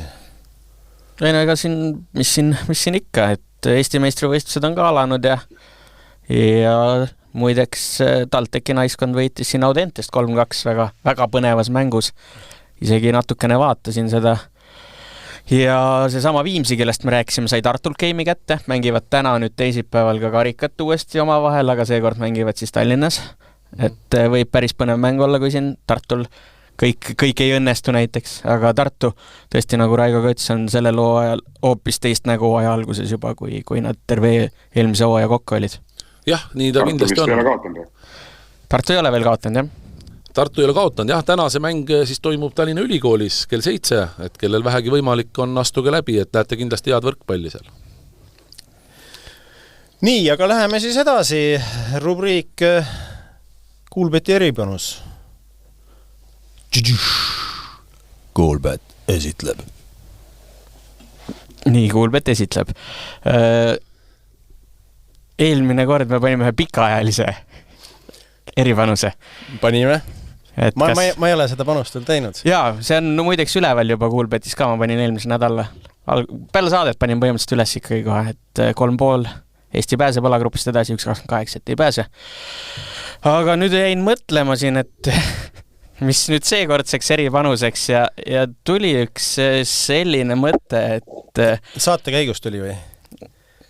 Ma ei ütle sulle seda, aga tuli üks mõte, et siin vaadates laupäevast telemängu või pühapäeval oli see vist ikkagi, pühapäeval ja Pärnu ja Selver ja 2 diagonaalründajat, Pita ja Jefanov ja ma teen ühe sellise pulli nüüd seekord, et kumb toob rohkem punkte sellel nädalavahetusel. Jefanov mängib Jekapilsi vastu, Pita mängib Šiauliai vastu. Aha. Et kumb toob sellel nädalavahetusel ühes mängus rohkem punkte, kas Jefanov või Pita? Jefanov 1,75, Pita 1,97. Sellised koefitsiendid. Martin, ma arvan, et Jefanovil on, seal on kiire 3-0 ja üle 15 punkti raske saada. Nii et tõenäosus on üsna suur, et see on Pita, aga samas seal saalis ei pruugi talle just kõige rohkem meeldida. Aga ei, ma ikkagi Pita. Kui ta madal saal on, siis nii palju, kui ma nägin, Pita tahab väga kõrget tõstet saada. Aga samas, kui ta pihta lööb seal plokipuude, see on kohe seinas ja laes. Ja ta kaitses mängida enam. Leedukad on näidanud päris kvaliteetset plokki. On tegelikult need temporündajad ka vist ongi seal juba liigatabeli vist tipus ka mõlemad. Ja, Grigalaitis ja Rogal. Nii, igatahes nüüd on siis võimalus panustada Eesti mehe peale või siis Kuuba mehe peale. Täpselt nii. Et ma arvan, et peale seda Marti sõnavõttu need koefitsiendid automaatselt ka natuke muutusid. Et eks me näeme, mis siis Martin pärast sinna üles paneb. Aga seal Selveril on alati võimalus anda üks game ära. No vaatame. Vaevalt, et niisama ära antakse, aga eks me näeme. Nad Jekapils kodus ikkagi leedukate vastu 2 game'i said. Ei tasu päris alahinnata ka. No täpselt nii. Nii, aga läheme me siis edasi järgmise rubriigiga, milleks on siis piiri taga ja piirivalvuriks meil siin ajalooliselt on olnud Martti Juhkami, et mis sa meile seekord räägid, mis piiri taga toimub põnevat? Nagu kombeks on, siis ettevalmistus on nagu ta on, aga eks midagi ikkagi on silma jäänud. Et ma arvan, et eks ikka enamus inimesi huvitab ikkagi see, et kuidas meie meestel siis välismaal läheb. Just. Ja ikkagi üks huvitav teema on Prantsusmaa liiga, mida siis võib-olla ei ole väga palju Eesti meediasse jõudnud. Kui on siis Rumeenia 5 eestlasest on päris palju juba juttu olnud, siis Prantsusmaal on Narbonne, kus siis on Robert Viiber mängib, et on väga hästi hooaega alustanud. Esimesed 2 mängu on võidetud ja Viiber loomulikult on seal põhisidemängija kohustusi täitmas. Nii et kõigepealt kiidame teda, sest et nad on siis Montpellier ja Toursiga siis on liigatabelit juhtimas. Et müts maha, et tundub, et Viiber on uut riiki ja tugevasse liigasse väga hästi sisse elanud, et loodetavasti nii jätkub. Aga vastupidiselt siis Viiberile on siis hooaeg halvasti alanud Alex Saaremaale. Alex Saaremaa koduklubi Chamont on siis esimesed 2 mängu mõlemad kaotanud ja Alex Saaremaa pole isegi olnud nimekirjas. Ja põhjus ei ole selles, et Alex Saaremaa oleks niivõrd kehva, et Silvano Brandi teda meeskond ei võta, vaid tal oli probleeme siin selja või vaagna mingisuguse vigastusega. Et vist siis on leitud mingisugune põhjus sellele ja on vist sai väikse mingi abistava süsti, et loodetavasti siis on varsti valmis taas Chamonti aitama, et meil vist nädalavahetusena jälle raske mängid tulemas, et võib-olla nad üritavad teda võimalikult kiiresti platsile ajada, mis võib muidugi natukene ohtlik olla, aga loodetavasti siis Alex aitab Chamonti uuesti võidukale teele. Kes on hooaega hästi alastanud veel on Karli Allik, kes siis Itaalia teises liigas on ka minu arvates 2 mängu võitnud ja ta on mõlemad mängud väga hästi mänginud.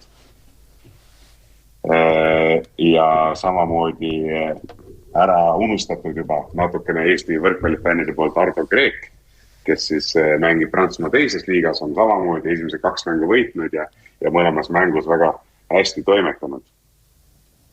Kas on teil veel mingisugust liigat, mida te soovite teada, mis toimub? Kuidas Robert Tähel uues kohas läinud on? No Robert Tähele saab vist ainult informatsiooni Mario Gregor, kes siis saab Robert Tähelt isikliku e-maili koos statistikafailiga, et nad vist kaotasid vist poolfinaalis mingisuguse karika. Et ma ei oska öelda, kas nad oleks pidanud võitma või mitte, aga Täht vist ise mängis vist normaalselt, aga meeskond vist kaotas seal.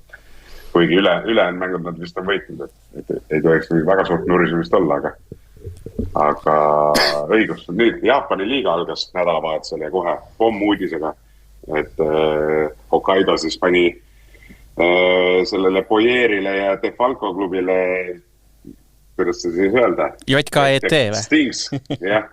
Pani neile esimese mängu üllatuslikult 3-1 ära ja teises said küll 0-3, aga ma arvan, selline võit on ikkagi päris kõva saavutus ja Tammemaa tegi siis väga hea mängu, sai 17 punkti. Lõi siis see oli 4-5 ässa ja 5 blokki vist, et 4 ässa, 5 blokki pluss siis rünnak samamoodi väga hea ja ma arvan, et näitab, et on ikkagi Eesti temporündajatest ikkagi ütleme nii, et seal on koondise tase on endiselt olemas, iseasi on see siis, kas teda õnnestub koondisesse ka saada. Et ma ei tea, kuidas tal see tervisevärk on, aga Jaapanis vähemalt mees mängib kvaliteetselt. Muideks. Samamoodi siis põhikoosseisu mees, aga vist teine mäng siis nii hästi vist ei õnnestunud kui esimene. Muideks vaatasin algusest lõpuni selle võidumängu ära neil, et täpselt kell 7 istusin arvuti taha laupäeval, et hakata tööasju natuke tegema. Ja see mäng just hakkas siis, nii et panin ühte kuvarisse omal selle mängu tööle ja päris äge oli vaadata. Ma esimese asjana tahtsin vaadata, et mis see tase siis ikkagi täpselt on seal. Et Martti on rääkinud, et Jaapan on hea tase ja nii edasi.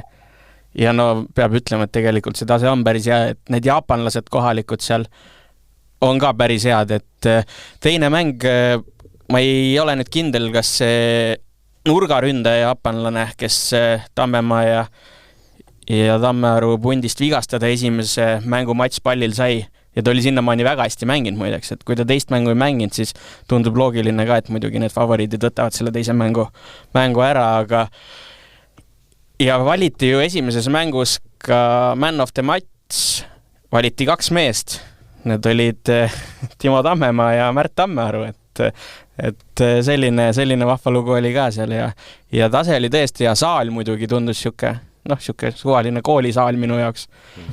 Aga ruumi oli ja päris äge mäng oli. Et nagu sa ütlesid, vastastel Defalco ja Poyer ja tegelikult ka Lucarelli, brasiillane on seal veel, et päris põnevad nimed seal Jaapani liigas ikkagi toimetamas on. Mulle üks sõber tegi ka tähelepaneku, et Jaapanis nagu siis ka mujal Aasia riikides punkti tähistamine on tihti natuke teistsugune, et ei tulda kokku, vaid kuidagi joostakse seda siis ringi, et kas see võiks olla midagi, mis tooks ka nagu Eestisse üle? Et natuke mingi uus lähenemine. Need võistkonnad ikkagi tundus mulle, et läksid rohkem keskel kokku.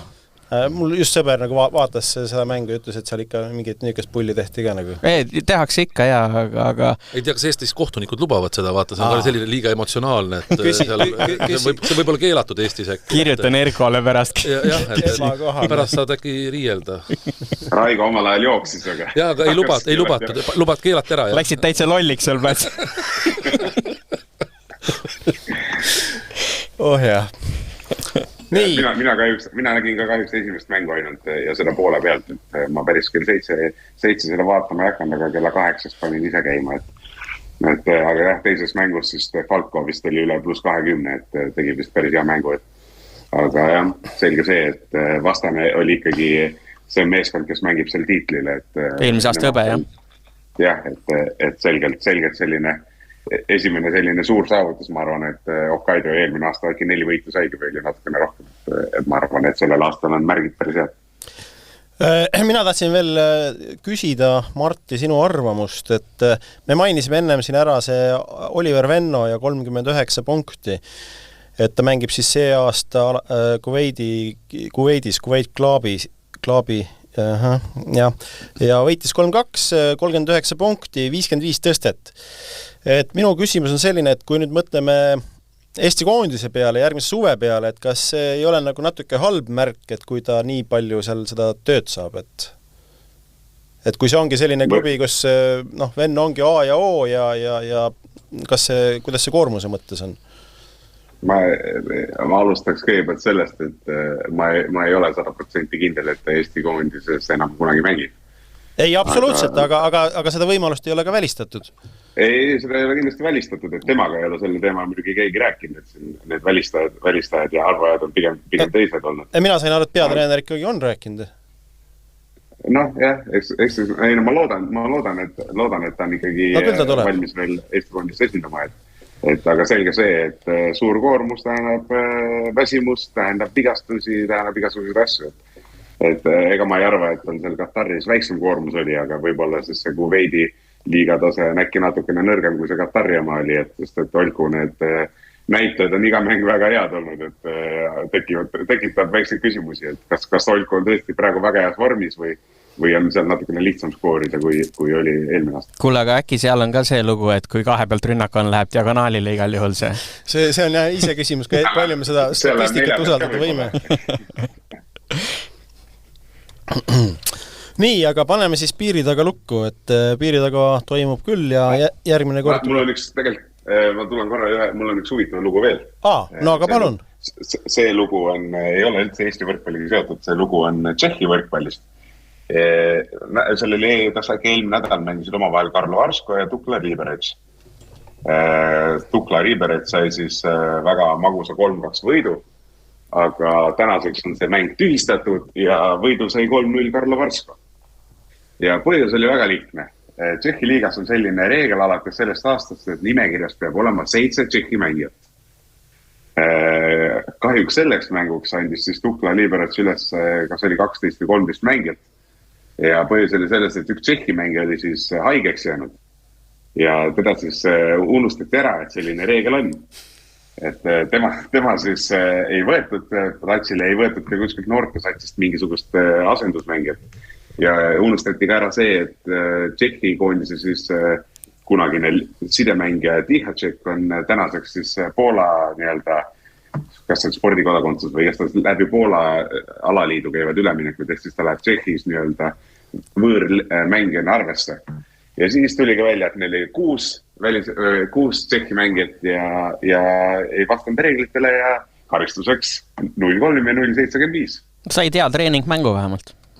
Jah, peatreener võttis vastutuse, et tema on see, kes paneb lõpuks allkirja ja nii ta siis oli. Et rääkisin korra siis, enne seda uudist rääkisin selle endise meeskonnakaaslasega, kes siis Liberectis oli, et soovisin õnne ja siis tuli välja, et jah, et täitsa imeks pandav, et nad suutsid võita, et 0 taktikat ja et ega ta treenerist väga suurest heal arvamusel ei olnud, aga meeskond võitis.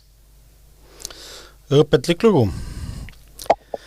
Nii, aga nüüd siis läheme edasi järgmise rubriigiga, milleks on kolme vahel. Kolme vahel istub meil siis tavaliselt saatekülaline ja siis meie kolmekesi ja kuulajad siis küsime küsimusi seekord siis härra Tatrikult, et ma alustaksin ühe täiesti anonüümse küsimusega. Ma ei teagi, mis teed pidi see meile laekus, et Martin on sinna meile edasi pannud. Sander küsib. Anonüümne Sander. Steinberg. Ei olnud Steinberg.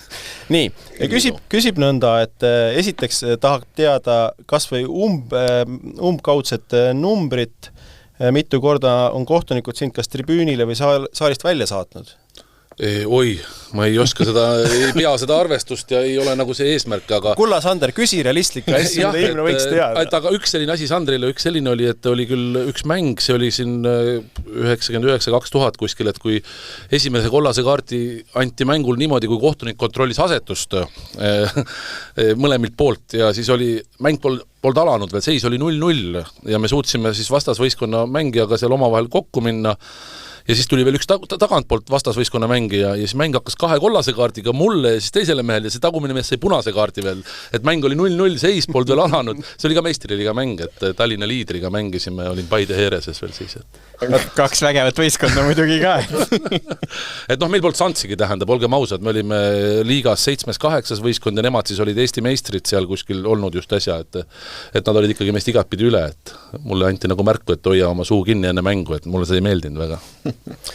Sandri küsimus jätkub, et kui palju aktiivselt sa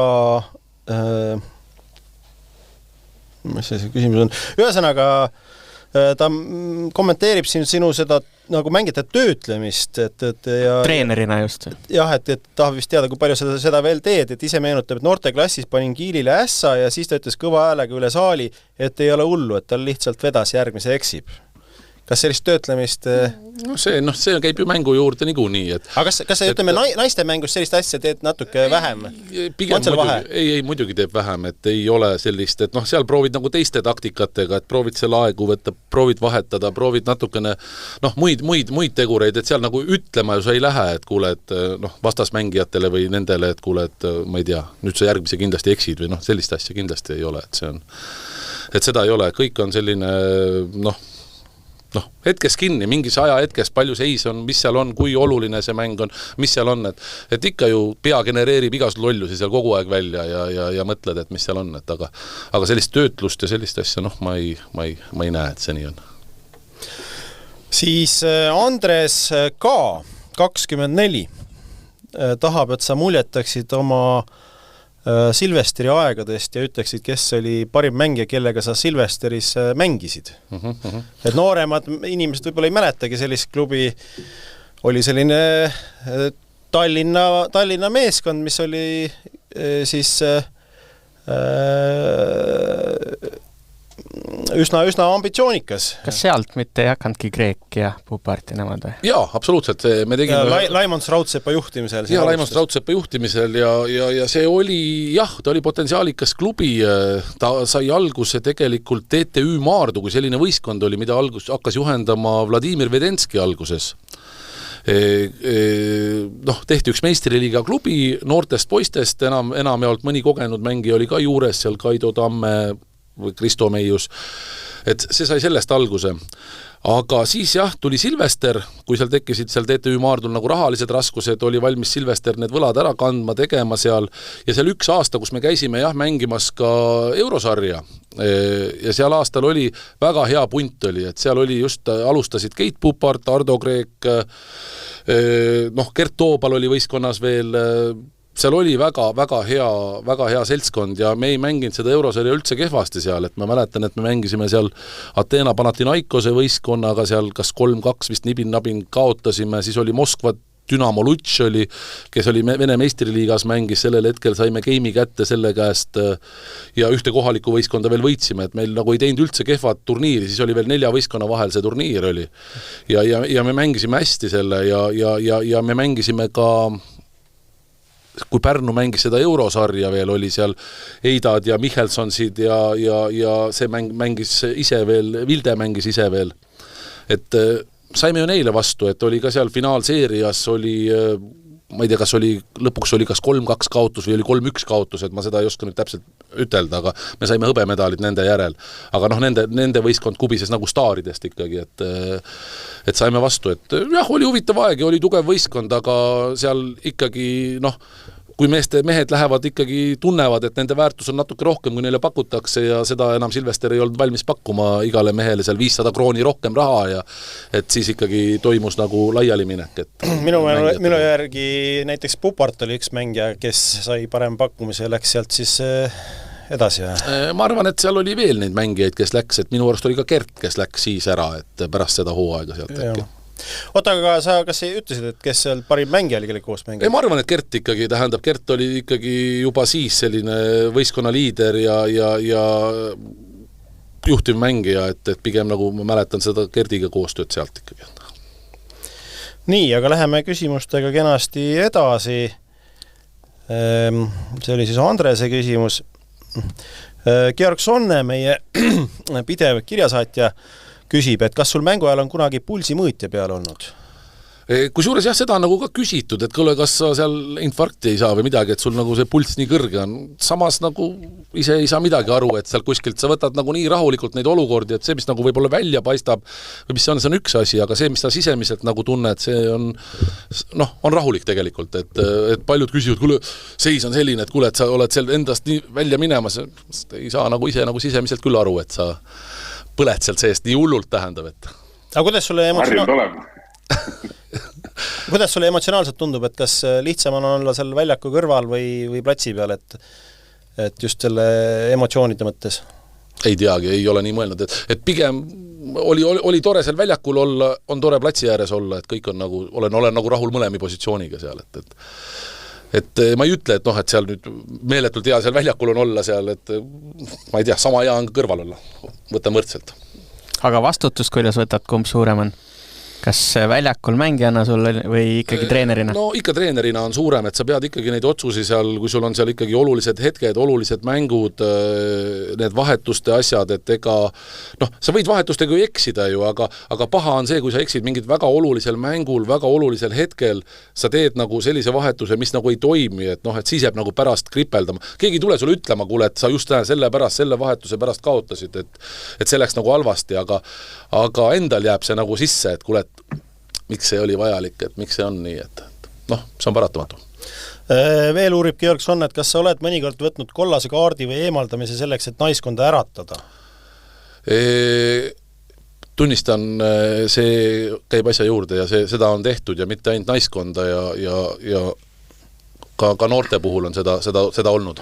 Ja kas see töötab? Ja see töötab, tähendab paraku, et jah, on üks selline, võib-olla mida kõva häälega ei saa rääkida, aga ma ikkagi räägin, et oli üks selline seis, kus seal oli time-outid olid võetud, seis oli seal 23-24, samas nägin, et selline väga kindel servija nagu ei lähe vastastel servima, et küsisin otse kohtuniku käest, et kas sa annad mulle kollase kaarti või ma pean midagi sulle ütlema. Aga ta ei andnud mulle sealt kollast kaarti, aga mingi väike diskussioon tekkis sealt omavahel kohtunikuga ja ülemine kohtunik nagu väikse viivituse tegi sellele servijale, et ta ei saanud nagu selle oma rütmiga sealt olla, kaarti ma päris ei saanud sellest situatsioonist, aga punkti me saime sealt. Okay, kõik asjad tuleb ikkagi läbi mõelda, mis sa teed.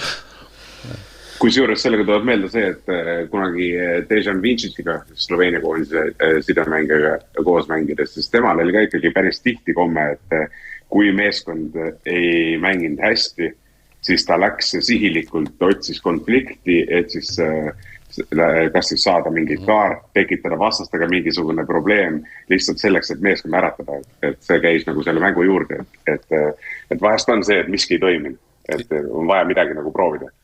Jah, nõus, et see on toiminud ja millegi pärast see on, et seal nagu, ma ei tea, kas vastane nüüd mõtleb, et kuule, seal on asjad päris käest ära, et näe, vaata, saavad seal kollaseid kaarte ja neid, et nüüd on see mäng käes juba, et kas siis vastane nagu võtab nagu natuke rahulikumalt seda asja või ise paneme natuke juurde ja tihtipeale seal mingid väiksed muutused on, et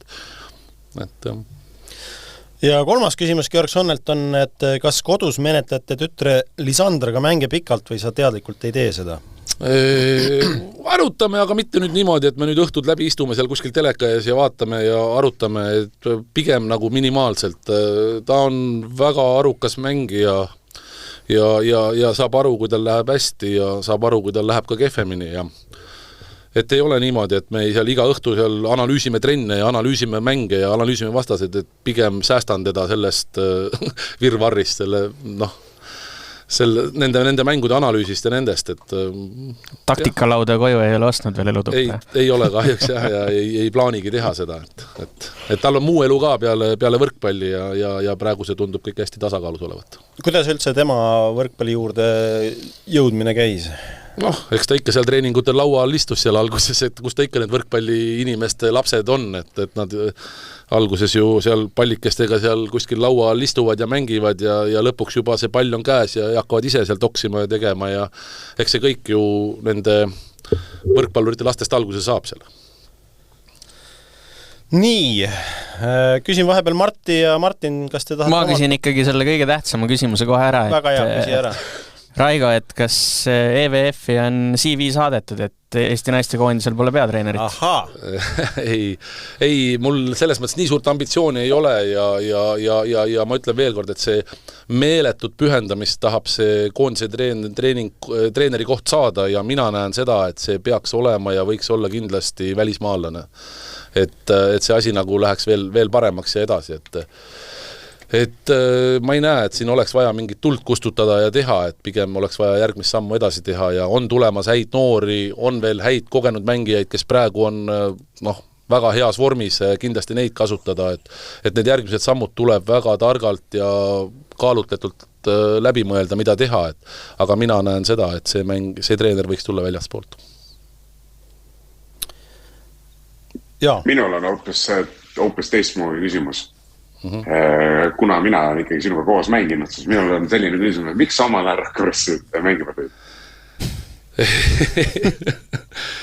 No vot ei teagi, tähendab, ega ma ju hakkasin ringiga pihta, et ma hakkasin Silvesterist pihta, siis läks korraks, vist sai Selveris käidud, siis läksin Pärnusse, seal oli Andrei, ei tea, Tartu vist ei kutsunud, siis oli Rakvere teema ja lõpuks oli vist veel, siis ma käisin Lätis korraks veel.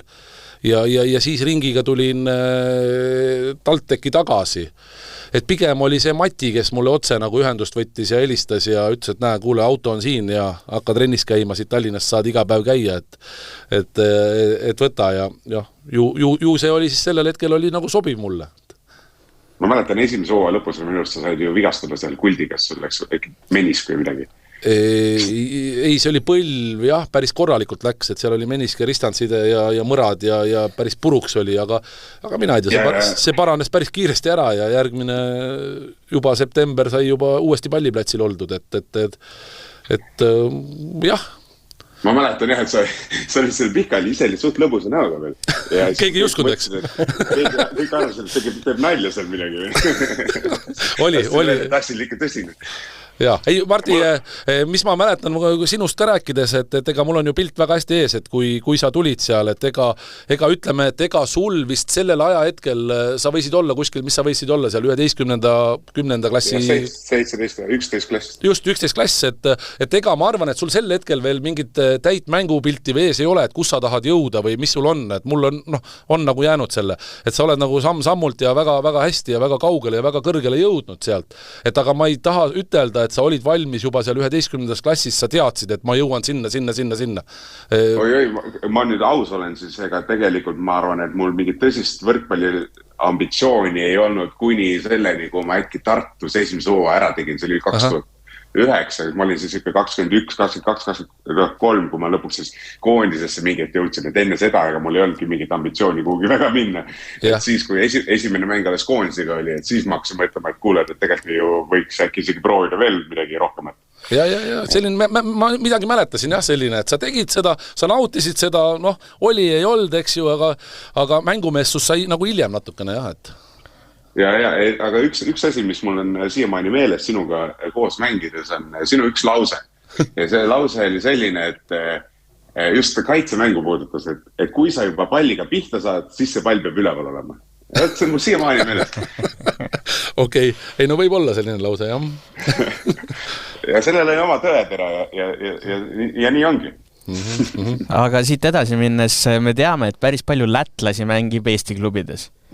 Et et küsimus ongi, et kuidas sina siis ikkagi nüüd Lätti jõudsid ja kuidas seal üldse siis see profisportlase elu näiteks seal klubis ette välja nägi? Kas sa oled üldse ainuke või on veel mõni näide, kes on Lätti läinud mängima Eesti võrkpallil? Vot ma ei tea, ma ei oska seda praegu ütelda. Kunagi ei osata seda teist näidet tuua, alati jõutakse. Vist on ainuke. Minu teada on ka ainuke, jah. Jah, see käis ka niimoodi tegelikult, et oli ju Austristals oli ja seal oli see sidemängija, kes see oli, see Kruminš, eks ju, kes olid nagu selle võistkonna nii-öelda sellised liidrid ja vaimsed isad ja kellega me saime nagu väga hästi läbi, et nad olid ka mänginud Läti noortekoondistes ja me ikkagi tundsime üksteist ja ikkagi suhtlesime ja tuli mulle kõne nende poolt, et kuule, et me oleme huvitatud sinu teenetest, eks ju, et kas sa oled valmis tulema meile mängima.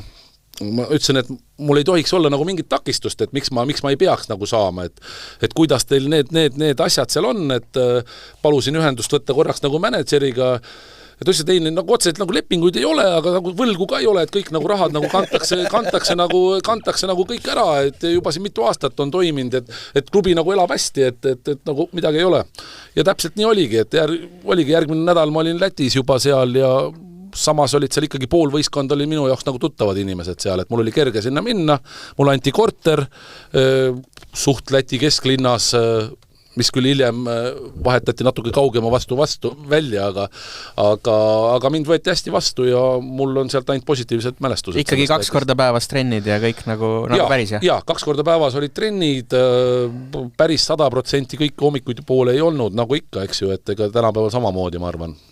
See Intsukal, see oli ikkagi sellel hetkel ju Läti tipp. Ta oli Läti tipp ja vist Balti liigas me vist ei jõudnud küll kullani, aga kas me medali saime, ma arvan, me äkki olime hõbedad, et mul on selline mälestus kuskil, et me saime hõbeda, äkki oli Poljursi järgi, oli sellel hetkel tugev võistkond oli. Minu arust, aga sa läksid Rakverest, minu arust sa alguses tegid trenni meiega.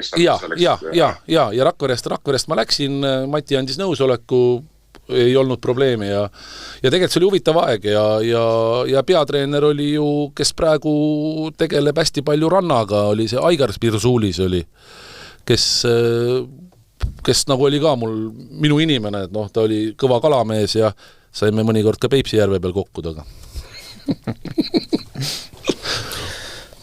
Jaa, ma küsis ka sult siin natuke raevõistkonna kohta, et kui me alustasime see saadet huumoriga pooleks ja siis teravalt, et sa oled võrkpalli mainet rikkunud ja niimoodi, et siis nüüd 2 tundi peaaegu on meil siin varsti täis, et sa oled kannatanud meid ära, et nüüd võiks kiita ka, et tegelikult oled sa seda mainet ka päris palju siis parandanud, et eriti see, mis toimub Raes, on väga, väga muljetavaldav, et mind just huvitab, et mis selle võistkonna saamise lugu on, kuidas meil tänapäeval Eestis on nagu selline võistkond tekkinud, mis suudab siin osadele mängijatele maksta mingit tasu või teine asi, mis mul nagu on huvitav, et teil on 3 treenerit, et tavaliselt on peatreener ja siis on mingi noor seal kõrval, teil on ikkagi 3 Eesti mõistes korralikku treenerit, lisaks sinule Anatoli Kuprianovitš ja Kuldar Männilane, eks ju. Et kuidas see kogu see asi sai? No kogu asi sai tegelikult alguse sellest, et me nägime ära, et on väga andekas punt 2006 sünniaastaga tüdrukuid, 2006-2007, seal oli Anni Põldmaa, Liisa Põldmaa, Liis-Mari Vilem, Lisandra Tatrik, Mirjam Karoliine Kask ja Merili Kõrvel, eks ju. Et nad olid näha, et nad on väga sellised auahned, nad tahavad midagi saavutada ja tegelikult nendest plikadest sai nagu selle asi alguse. Et kõige esimene asi, kellega ma rääkisin, oligi Anatoli Kuprianovitš, ütlesin, et kuule, et selline ulmeline plaan on teha, et kas sa oled käpp, oled paadis, oled tulemas, tema oli ka kohe nõus sellega, ütles, et loomulikult me teeme selle ära. Juurde otsisime mõned kogenud mängijad, kuna me teadsime, et meil ei ole reaalselt võimalik mängida 8. klassi või 9. klassi plikadega meistriliigal kõval tasemel. Esimene hooaeg me teadsime seda, et me ei kvalifitseeru ka kindlasti selle Rae valla toetusele, mis on nagu päris arvestatav summa Rae valla esindusvõistkonna toetuse. me tegime selle eelarve väga minimaalselt ära, saavutasime seal kas siis 5. või mis koha me saavutasime lõpuks seal esimesel hooajal ja järgmine hooaeg me olime juba nii-öelda see Rae valla esindusnaiskond. Ja siis juba sai natukene mõtelda suuremalt, et natukene võtta tugevamaid mängijaid, natukene juba saada stipendiume maksta, natukene, asja natukene professionaalsemalt või natukene paremal tasemel ajada. Et siis läks nagu kergemaks natuke. Sa tõid välja ühe mängija Merili Kõrvel, et teda nüüd enam ei ole, et kas ta lõpetas täitsa ära võrkpalliga? Merili Kõrvel on täitsa olemas, et teda... Ja, ma mõtlen võistkonna nimekirjas, ma ei näinud. Jah, võistkonna nimekirjas teda ei ole, ta andis ka varakult teada, et tema, et ta ei tunne enam, tal on nagu kõrini praegu hetkel sellest võrkpallist. Ma loodan, et ta ütleb mingi hetk uuesti, et kuule, et ma sooviks nagu tagasi tulla. Ma tunnen puudust võrkpallist, ta on ja oli väga võimekas. Ja ma just tahtsin sinna jõuda, et kui mina esimest korda teda mängimas nägin, siis mulle tundus ka väga siuke potentsiaalikas ja siuke mõnusalt nahaalne ründaja. Jaa, absoluutselt. Ta kindlasti oleks võinud jõuda kaugele ja ma ei ütle, et ta veel ei või jõuda sinna, kindlasti võib. Et kindlasti oleks mängija, kes oleks võinud piiri taga mängida vabalt tugevates võistkondades, kindlasti seda ja samamoodi ka naiste koondises.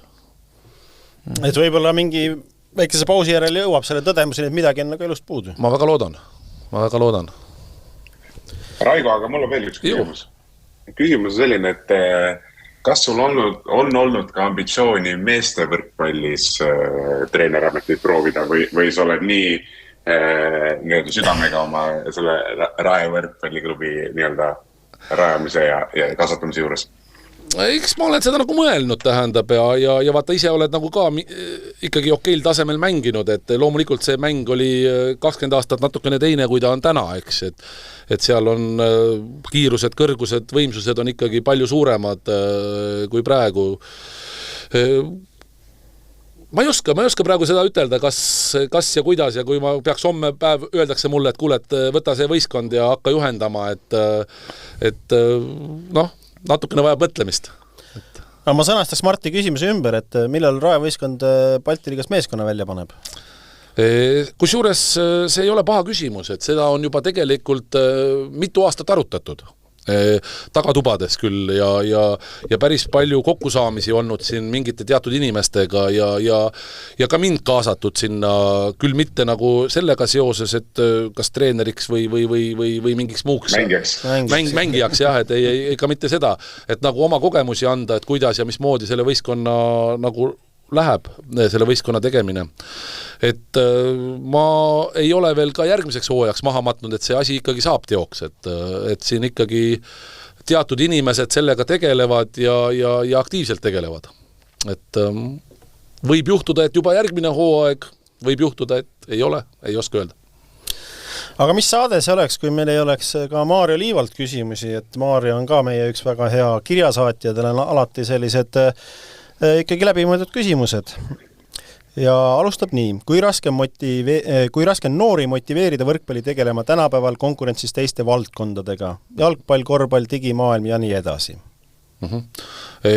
Jah, see on hea küsimus, et kahtlemata poiste puhul on see asi natukene veel on raskem, et sul on ju palju konkurente, sul on jalgpall tugev, sul on korvpall tugev, sul on mis iganes, ju kõik tahavad ju poistega väga palju tegeleda, aga võrkpallile sobiks ideaalselt just tüdrukud, et jalgpall, mõned grupid on jalgpall siin tugevamatel võistkondadel olemas, korvpall, väga ei taha tegeleda millegi pärast tüdrukutega, ma ei tea miks, mis seal on, pigem öeldakse, et jah, käsipall samamoodi, et võrkpall on selline ideaalne mäng tüdrukutele ja pigem Eestis ongi see trend see, et tüdrukute võistkondade arvud kasvavad päris meeletult ja tüdrukud tahavad võrkpalli mängida, aga kurb on see, et poiste osakaal ikkagi päris drastiliselt väheneb. Et ma ei oska praegu ütelda, mis siin 10 aasta pärast on, aga ütlen seda, et see pilt hetkeseisuga ei ole positiivne. Meeste osas. Meeste osas just, noorte poiste osas. Nii, aga kuidas hindad täna Eesti naistekoondise väljavaateid lähima 5 aasta jooksul ja pääsu EM-ile? Milliseks siis hindad? ma ütlen, et see on võimalik, kindlasti on võimalik, aga eks siin tulebki teha neid õigeid otsuseid, õigeid valikuid, mängijad on olemas ja ma olen selles ka kindel, et siit lähima aasta-2 pärast läheb veel päris hulga mängijaid Eestist välja.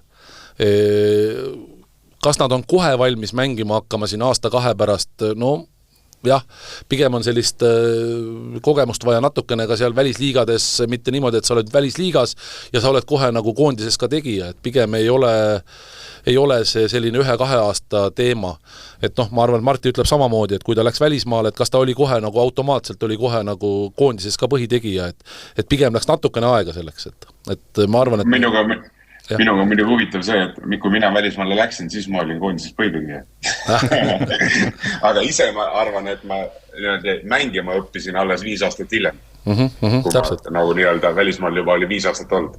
Et enne seda oli ikkagi, kui ma praegu mõtlen, siis mul need võrkpalli teadmised ja oskused, ega nad ikka nii kerged ei olnud. Jah, see on, paraku see võtab aega ja samas ma näen, et tüdrukute poole pealt on kihvte tulijaid siin, kes võiksid selle jalaga ukse lahti lüüa siin kas see aasta või järgmine aasta, noh, esialgu kindlasti siin Eesti meistriliigas, siis Balti liigas ja siit edasi on Eestil uksed lahti, saab välismaale, aga sellel peab olema kõigepealt endal suur tahtmine, et sinna minna. Et päris vägisi kedagi ei aja, kuule, et võtame tutist kinni ja sa pead minema ja midagi teha ei ole. Et sa pead sinna minema, et siin kohal kiitus just Sitsetile ja Mirjamile, et nad selle tee ikkagi ette võtsid ja läksid. Tean, et ka Anni tahtis minna, noh, tulid mingid takistused ette, ei saanud see hooaeg, noh, äkki saab järgmine aasta.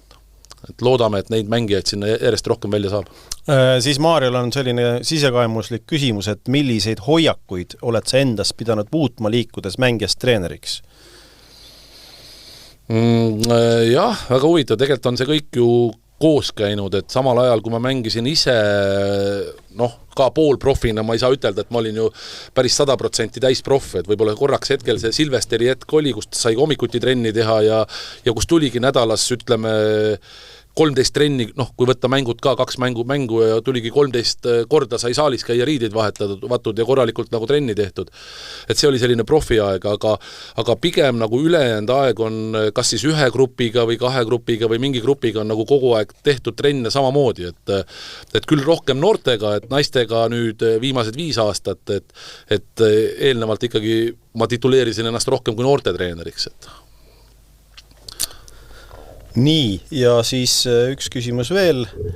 Mis on suurimad õppetunnid Kiili ja Rae vallas võrkpallielu sisse puhumisel ning mida soovitad teistele esmalt läbi mõelda võrkpalliklubi rajamisel väiksemas piirkonnas? Jah, väga huvitav küsimus. et kuidas ma sattusin kõigepealt Kiili, et tegelikult ma sattusin sinna läbi Kristo Meiuse, et Kristo Meius ütles, et kuule, suur saal on olemas, saaliajad on olemas, lapsed on olemas, et ainult ei ole seda eestvedajat. Et kindlasti Eestis on selliseid kohti, kus on sul saal olemas, lapsi oleks, aga eestvedajate puudus on. Et kes oleks valmis seda tegema?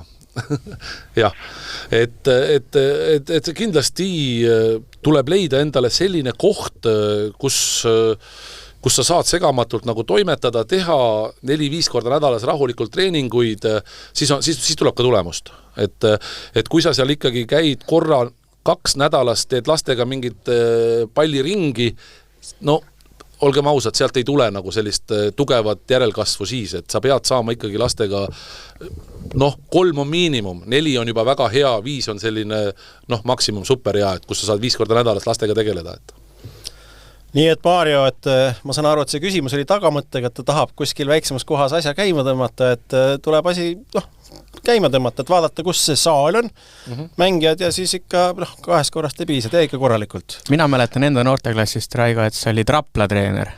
Et kas sealt Raplas siis läksidki Kiil edasi või kuidas seal Raplas see asi algus sai? Tegelikult oli niimoodi, et ma alustasin üldse ju võrkpalliklubi Tähe alt. Ma alustasin, või mäletagi, 99-98 sai olla Jaan Prassi all, alustades seal. Ja ei olnudki seal mõned aastad ja olid täitsa okeid tulemused, seal 2001-2002 türukud tulid Eesti meistriks, sealt C-klassis kuigi ma ei võrdleks seda, mis oli siis 4-5 aastat tagasi C-klass ja mis on tänane C-klass. Tänane C-klass mängib võrreldes sellega ikkagi väga kõvat naiste mängu juba, et juba naiste võrkpall on, aga sellel hetkel oli ikkagi, kui suutis juba 2-3 tükki väga teravat ohtlikku servi üle panna, siis juba võis medali peale vaadata. Aga, ja siis oli 2002 ma lahkusin sealt Jaani juurest Tähest ja kutsus mind Atto ja sealt ju tegelikult saidki alguse Mart Iisaar. Alustas sealt ja seal oli huvitav punt, et seal kuidagi alustasime täitsa tagant otsast ühtede poistega ja nad jõudsid välja A-klassiks. Te mängisite meiega seal esimeses divisionis ikkagi pidevalt. Ja mul on nii hästi meeles see, et kuidas sa mingi hetk ütlesid, et sa siis juba nägid Mardist sirgumas mängijat, et ei ole vahet, kõik paned sinna. Sidemängijal, nagu ütlesid mingis mängus, ütlesid, et kõik paned sinna, las Mart taob. Et selles mõttes oli Mart ka ju huvitav, ta 9. klassis ju teda ei kõlvanud saata sinna võrgu ette, et ta oli nii lühikene, ta oli seal, mis ta võis olla, 1,73-4, eks ju, 9. klass, kus peaks olema mehed juba välja arenenud, suured, tugevad, aga Mart oli veel pisikene, ta sobiski liberoks ainult seal veel mängima, et võrgu alt käis otse läbi, pea ei puutunud võrku tal. Ja läks 2 aastat mööda, see poiss oli ju 206, eks ju, et pärast seda alles. Ja tal oli see vastuvõtt olemas, tal oli kaitse olemas, tal oli see mängu pihta saamine olemas seda. Selge oli ka tuksis natukene pärast seda, aga seda kiiret kasvamist. Aga Mardiga selline lugu. Nii. Instagramis oli ka üks küsimus. Ja mis see oli? Liis Kivilo küsige, mis on Raigo lemmikkala? Ja minul on siseinfo, et Raigo käis Pärnus koha püüdmas, et kas said kätte ka midagi? Vot ei tea, kus see info Jutt liigub. Ei, ma olen käinud koha püüdmas ja ma olen ka kokku saanud Julia isaga seal ja oleme ka vestelnud sellel teemal, et mina olen selline ikkagi väga kõva amatöör võrreldes Julia isaga, et kui te siia ükskord Julia saate, siis ta räägib väga huvitavaid lugusi oma isast ja sellest, et tema minu kõrval täiesti kohapüüdmisproff, et tema kõrvale ma tahaks õppima minna seda kohapüüki, et jah, ma olen käinud, olen saanud aga ei pea ennast selliseks kohaprofiks, et nüüd paar korda oleme pigem lesta käinud püüdmas ja sellist kala püüdmas. Aga Liis tahtis teada, et lemmikkala. Lemmikkala söögi poolest, mida ma söön üldse väga vähe kala tegelikult, et ma mingi aeg ei söönud kunagi üldse seda kala, aga on koha. Et koha filee, koha taignas, koha on number 1 Eestis igal juhul. Suitsuahven, väga hea. Ahjust tuleb suitsulest. Sellised toored kalad mind nagu ei paelu, sellised soolakalad, kilud, räimed, neid ma ei söö. Siis me oleme samas paadis. Nii, kas kellelgi on veel mingid küsimusi või lõpetame selliste lõbusamate toonidega? Kuigi meil on siin üks rubriik veel ja ka mingi auhind tuleks välja anda. On sul, Marti, veel midagi? Ei, mul vist praegu ei hüppa midagi pähe, et lastan see kord olla. Nii, aga siis liigume edasi. Meil on üks rubriik veel, mille me tavaliselt kiiresti läbi võtame. See on meediasoovitus ja me anname välja siis ka sellist virtuaalselt võrkpallikajasta Valeri auhinda. Ja ma ütlen, et seekord oli väga tõsine konkurents oli. 2 nädalat tagasi sai selle Georg Sonne ja Georg Sonne andis endast parima, et kaitsta seda tiitlit, et jätta see välja mõeldud auhinda endale. Kirjutas väga huvitavate persoonidega taas lugusid. Ma soovitan neid lugeda võrkpalligrupist ja tema Instagramist. Andres Vaheri Rumeenia seiklusi, võrkpallurite Rumeenia seiklusi ka mainisime, aga auhinna seekord me anname siiski Anu Sääritsale. Ja põhjus, et me nägime sellist huvitavat intervjuud Türgist Kadi Kullerkannuga, nii Kadiga endaga kui treeneriga muljed asjad toodi kõik meile ja siis, kui meil tekkis selline imestus, et kas ERR, kellel üldse raha ei ole, siis nüüd saatis Anu Sääritsa Türki lugu tegema, siis natuke uurides asja saime teada, et Anul oli puhkus ja kui Türgis puhkamas. Kui inimene on nii kohusetundlik, et Türki puhkab minnes ta planeerib ikkagi, et ta Eesti võrkpalluri saab kokku ja teeb loo, et siis ta kindlasti väärib meie tunnustust, et Anu, me toimetame selle auhinna sulle, 2 nädalat on sinu käes, aga ära Loorberitile puhkama jää, et loodame, et tuled siis järgmine nädal Rae mängu vaatama kindlasti teisipäeval, jõuame selle jutu nüüd tagasi. Olgu puhkus või mitte. Jah, aplaus Anule. Anu on väga tubli. Ja siis ainult on jäänud siin see tavaline Kuulbeti auhind välja anda. 100 eurot panustamisraha. On jah, kuu lõpp. Kuu lõpp on jah. Vaata ikka kuu lõpus inimestel rahadega ei ole hästi võib-olla. Ei ole. Siis anname, Kuulbet on nii tubli ja annab siis. Aga Raigo saab valida, milline küsimus talle kõige rohkem meeldis.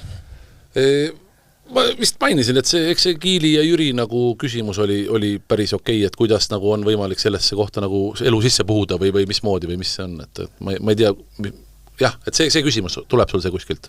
Jaa, see on meil Maarjo Liiva.